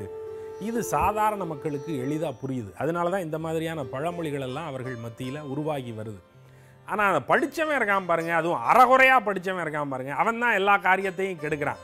படித்தவன் ஏட்டை கெடுத்தான், பாடினவன் பாட்டை கெடுத்தான்னு மாதிரி அரையும் குறையுமா படிச்சுவிட்டு இதை சொன்னால் அது நடக்கும், அதை சொன்னால் இது நடக்கும் அப்படின்னு இப்படி மாறி மாறி எதையாவது சொல்லி ஏமாத்தா கண்ணை கட்டி வச்சுக்கிட்டு இப்படி திமிர்த்தனம் பண்ணிக்கிட்டே இருக்கிறது. இது சரியில்லை. இதைத்தான் சுவாங்ஸுவும் லாவோட்ஸுவும் சொல்கிறாங்க. முதல்ல நீ எதையாவது அறியணும்னு நினச்சின்னா நீ ஏற்கனவே அறிஞ்சு வச்சிருக்கிறதா நினைக்கிற பாரு, அந்த விஷயத்தையெல்லாம் கலட்டி போடு. அப்போ தான் புதுசாக வர்ற விஷயத்தை உன்னால் உள்ளே வாங்க முடியும், இல்லைன்னா வாங்க முடியாது அப்படின்னு அவங்க சொல்கிறாங்க. ஒரு சீடன் ஒருத்தன் ஒரு குருநாதர்கிட்ட போய், ஐயா என்னை சீடனாக சேர்த்துக்குங்க அப்படின்னா. சேர்த்துக்கிறேன், ஆனால் நீ இதுவரைக்கும் எது எதையெல்லாம் கற்றுக்கிட்டு வந்திருந்தியோ அதை பூரா கழிச்சு கட்டிக்கிட்டு வா, அப்புறம் சேர்த்துக்கிறேன். நீ என்னெல்லாம் வச்சுருக்கியோ அதை பூரா துறந்துட்டு வா, சேர்த்துக்கிறேன் அப்படின்னாரு. இவன் சரி நான் எல்லாத்தையும் திறந்துட்டேன், என்கிட்ட எதுவுமே இல்லை, பொண்டாட்டி புள்ள கிடையாது, வீடு வாசல் கிடையாது, சொத்து சுகம் கிடையாது, நகை கிடையாது, நான் வெறும் ஒரு சாதாரண கட்டியிருக்கிற வேட்டியை தவிர என்கிட்ட வேற ஒரு உருப்படியும் கிடையாது, ஆகையினால நான் எல்லாத்தையும் முற்ற துறந்த துறவி, என்னை சேர்த்துக்குங்கன்னா. அவர் சொன்னார், இல்லை எல்லாத்தையும் திறந்துட்டேன் அதெல்லாம் ரைட்டு, ஆனால் நீ ஏற்கனவே கற்றுக்கிட்ட புத்தி இருக்கு பாரு, அறிவு இருக்கு பாரு, அது இன்னும் உங்ககிட்ட இருக்குது, அதையும் கழிச்சு கட்டிட்டு வா, அதுக்கப்புறம் சேர்த்துக்கிறேன்னாரு. அவன் முழின்னு முழிச்சிட்டான். இது நமக்குமே வியப்பாக தான் இருக்குது. எல்லாத்தையும் துறக்கிறது அப்படின்னு சொன்னால் அது ஒரு பெரிய சங்கதி இல்லை போல தான் தெரியுது. துறக்கிறதுனா பளிச்சுன்னு எல்லாத்தையும் தூக்கி போட்டு வந்துடலாம். ஆனால் கற்றுக்கிட்ட சங்கதியை கலட்டி போட்டுட்டு வா அப்படின்னு சொல்கிறது அது எப்படி சாத்தியம்? அது என்ன சட்டையாக கலட்டி போட்டு வர்றதுக்கு? கற்றுக்கிட்ட விஷயத்தை எப்படி விட்டு கொடுத்துட்டு மறந்துட்டு வர முடியும் அப்படின்னா அது ஒரு மருட்சியாக இருக்குது. குரு சொல்கிறாரு, நீ ஏற்கனவே உன்னுடைய கோப்பையில் எல்லாத்தையும் நிரப்பி வச்சுருக்க, வழிய அதில் ஏதேதோ தகவல்களை போட்டு வச்சுருக்க. இந்த தகவல்களுக்கு மேலே நான் உனக்கு சொல்ல நினைக்கிற, உனக்கு கற்றுக் கொடுக்க நினைக்கிற அறிவை என்னால் கொண்டு போய் சேர்க்க முடியாது. அது நிரம்பி விழுந்துடும். கோப்பை நிறைய தேநீர் இருக்கிறது, நீங்கள் இன்னும் கொஞ்சம் தேநீர் ஊற்றினால் அந்த புதிய தேநீர் என்ன ஆகும்? கீழே வழிஞ்சு கொட்டி தான் போகும். அது மாதிரி ஏற்கனவே அறிவு நிரம்பி ததும்புகிற உன்னுடைய மூளைக்குள்ளே, உன்னுடைய இதயத்துக்குள்ளே நான் திரும்பவும் எதையாவது போட்டேன்னா அதுவும் நிரம்பி வெளியே வழிந்து விடும். ஆகையினால நான் கற்றுக் கொடுப்பது பயன் இல்லாமல் போகும். நீ ஏற்கனவே கற்றுக்கிட்டதை பூரா எடுத்து போட்டுட்டு வா, ஒன்றும் இல்லாத ஒரு முட்டாளாவா. பெரியார் சொன்னார், எனக்கு முட்டாள்கள் தான் வேணும், அறிவாளிகளே வேண்டாம். ஏன்னா அறிவாளிகளுக்கு சொல்லிக் கொடுத்து வீணா போகிறத விட முட்டாள்களுக்கு சொல்லிக் கொடுக்கறது தான் சௌகரியமானது. அவர்கள் வாங்கி கொள்வதற்கு தயாராக இருப்பார்கள். ஏனென்றால் அவர்களிடத்தில் எதுவும் இல்லை. எதை கொடுத்தாலும் அவர்களால் நிரப்பிக்கொள்ள முடியும். ஆகையினால முட்டாள்கள் வேணும் அப்படின்னு கேட்குறாரு. முட்டாள்களுக்கு தான் சொல்லிக் கொடுக்கறது எளிது, அறிவுள்ளவனுக்கு சொல்லிக் கொடுக்கறது ரொம்ப சிரமம். அவன் எப்போதும் திமிர்த்தனமே தான் பேசிக்கிட்டு இருப்பான். நீங்கள் தெளிவாக ஆங்கிலம் தெரிஞ்சவன் ஒருத்தன் வந்தான்னு வச்சுங்க, அவங்ககிட்ட நம்ம என்ன பேசுவோம் அப்படின்னா, என்னையா பெரிய ஆங்கிலம், தமிழில் இருக்கிற மாதிரி ஆங்கிலத்தில் ஏதாவது இருக்கா, சும்மா என்னமோ முந்தா நாள் வந்த மொழியை வச்சுக்கிட்டு ஆங்கிலம்னு சத்தம் போட்டுட்டு இருக்காங்க அப்படின்னு பேசுவோம். இதுவே தமிழ் ரொம்ப தெளிவாக தெரிஞ்சவன் ஒருத்தன் வந்தான்னு வச்சுங்க, அவங்ககிட்ட இங்கிலீஷில் பேசுவோம். சும்மா அவங்க என்னமோ பழைய காலத்தில் தமிழ்னு என்னமோ வந்துச்சான், தேவாரம் திருவாசகம்னு 4-5 வச்சுக்கிட்டு இதை கட்டிக்கிட்டு அழுகிறாங்கப்பா 2000 வருஷமா அப்படின்னு அவனை கேலி பேசுவோம். அப்போ எதிரில் வர்றவன் எதை சொல்கிறானோ அதுக்கு நேர் எதிர்மாறா இவன் உன்னை சொல்லி, உன்னை விட நான் பெரிய அறிவாளி தெரியுமா அப்படின்னு காட்டிக்கிறதுக்கே தான் எல்லா வேலையும் செஞ்சுக்கிட்டே இருப்பான். இதுதான் படித்தவன் செஞ்ச வேலை. ஆகையினால சொல்கிறாங்க, நீ படித்த அறிவை பூரா கழட்டி போடு. படிக்காதவன் தான் நல்லவன் மாதிரி தெரிகிறான். அதைத்தான் சொல்லுகிறது தாயுமானவரின் தேமதுர தமிழ். கல்லாத பேர்களே நல்லவர்கள் நல்லவர்கள், கற்றும் அறிவிலாத என் கர்மத்தை என் சொல்லுகேன், மதியை என் சொல்லுகேன், வெல்லாமல் எவரையும் மருட்டிவிட வகை வந்த வித்தை என் முத்தி தருமோ, வேதாந்த சித்தாந்த சமரசனன் நிலை பெற்ற வித்தக சித்தர்கணமே. அடுத்து வந்து நான் ஒரு வெப்சைட் சொல்ல போகிறேன். மொத்தம் இந்த வெப்சைட் என்ன அப்படின்னா, உங்களுக்கு தமிழ் நல்லா எழுத படிக்க தெரியுமோ? தெரியும். அப்போ உங்களுக்கு வந்து நிஜமாக பிடிக்கும்னு நினைக்கிறேன். ஏன்னா நீங்கள் தமிழில் சிறுகதைகள், அதாவது நீங்கள் வந்து பெருசாக ஒரு புக்கெல்லாம் ரிலீஸ் பண்ணுறோம் அப்படிங்கிற பிளான்லாம் பண்ணுறதுக்கு முன்னாடி சின்னதாக ஒரு ஸ்டோரி உங்களுக்கு எழுத தெரியணும். நீங்கள் எழுதுறது வந்து அவங்களால கம்யூனிகேட் பண்ணுற மாதிரி இருக்கணும் இல்லையா? ஸோ அந்த மாதிரி பல சிறுகதைகள் இந்த வெப்சைட்டில் இருக்குது. அதே மாதிரி இந்த இருக்க சிறுகதைகளை வந்து நீங்களும் ஒன்று ஷேர் பண்ணிக்கலாம். நீங்கள் வந்து எழுத்தாளர் ஆகணும் அப்படின்னு ஆசைப்பட்டீங்கன்னா அதோட இனிஷியல் ஸ்டார்ட் இங்கே நீங்கள் வச்சுக்கலாம். ஆமாம், ஏன்னா நிறைய பேர் வந்து அமெச்சூர் ரைட்டர்ஸாக இருப்பாங்க. அவங்க வந்து அவங்களுக்கு பப்ளிஷர் கிடைக்க மாட்டாங்க அப்படின்ற ஆதங்கள்லாம் இருக்கலாம். வேணா இதில் வந்து அவங்க கதைகள் போட அதுலேருந்து கான்டாக்ட்ஸ் கிடைச்சி கூட அவங்க வந்து லேட்டர் ஆன் பப்ளிஷ் பண்ணுறதுக்கான வாய்ப்புகள்லாம் கிடைக்கும்ல. ஆமாம் சீரியஸ். அது அந்த வெப்சைட் என்ன அப்படிங்கிறத சொல்லிட்டுமா, www.sirukadaigal.com. Spelling SIRUKATHAIGAL.com. ஓ ஓகே. ஸோ சிறுகதைகள் எழுத படிக்க ஆர்வம் தான் நீங்கள் கண்டிப்பாக போய் பார்க்க வேண்டிய இணையதளம் இதுதான். அப்படியே இன்டர்நெட் பக்கம் போனீங்கன்னா நீங்கள் செய்ய வேண்டிய இன்னொரு முக்கியமான அத்தியாவசிய பணி இருக்குது. ஆமாம், feedback@pudiyugam.tv அப்படிங்கிற மெயில் ஐடிக்கு உங்களோட கருத்துக்களை அனுப்பலாம். அல்லது கீழே தெரியுற டோல் ஃப்ரீ நம்பருக்கு கால் பண்ணியும் உங்களோட கருத்துக்களை என்கிட்ட சொல்லலாம். அதுவும் இல்லை அப்படின்னா இன்னைக்கு லெட்டர் ரைட்டிங் டே, அதுவுமா கீழே டிஸ்பிளே ஆகிட்டு இருக்க அந்த அட்ரஸ்க்கு கைப்பட எழுதி உங்களோட ஃபீட்பேக்கை எங்களுக்கு அனுப்பலாம். எங்களை தோல்ல தட்டுறதா இருந்தாலோ தொலையில் குட்டுறதா இருந்தாலோ ஒரு 3 வழி சொன்னோம்ல, அதில் எப்படியாவது ஒன்றுல அனுப்புங்க. ஆமாம், இப்போ அப்படியே நாங்கள் கிளம்பிக்கிறோம். இதே மாதிரி பல விஷயங்களோட மறுபடியும் நாளைக்கு வரலாம்.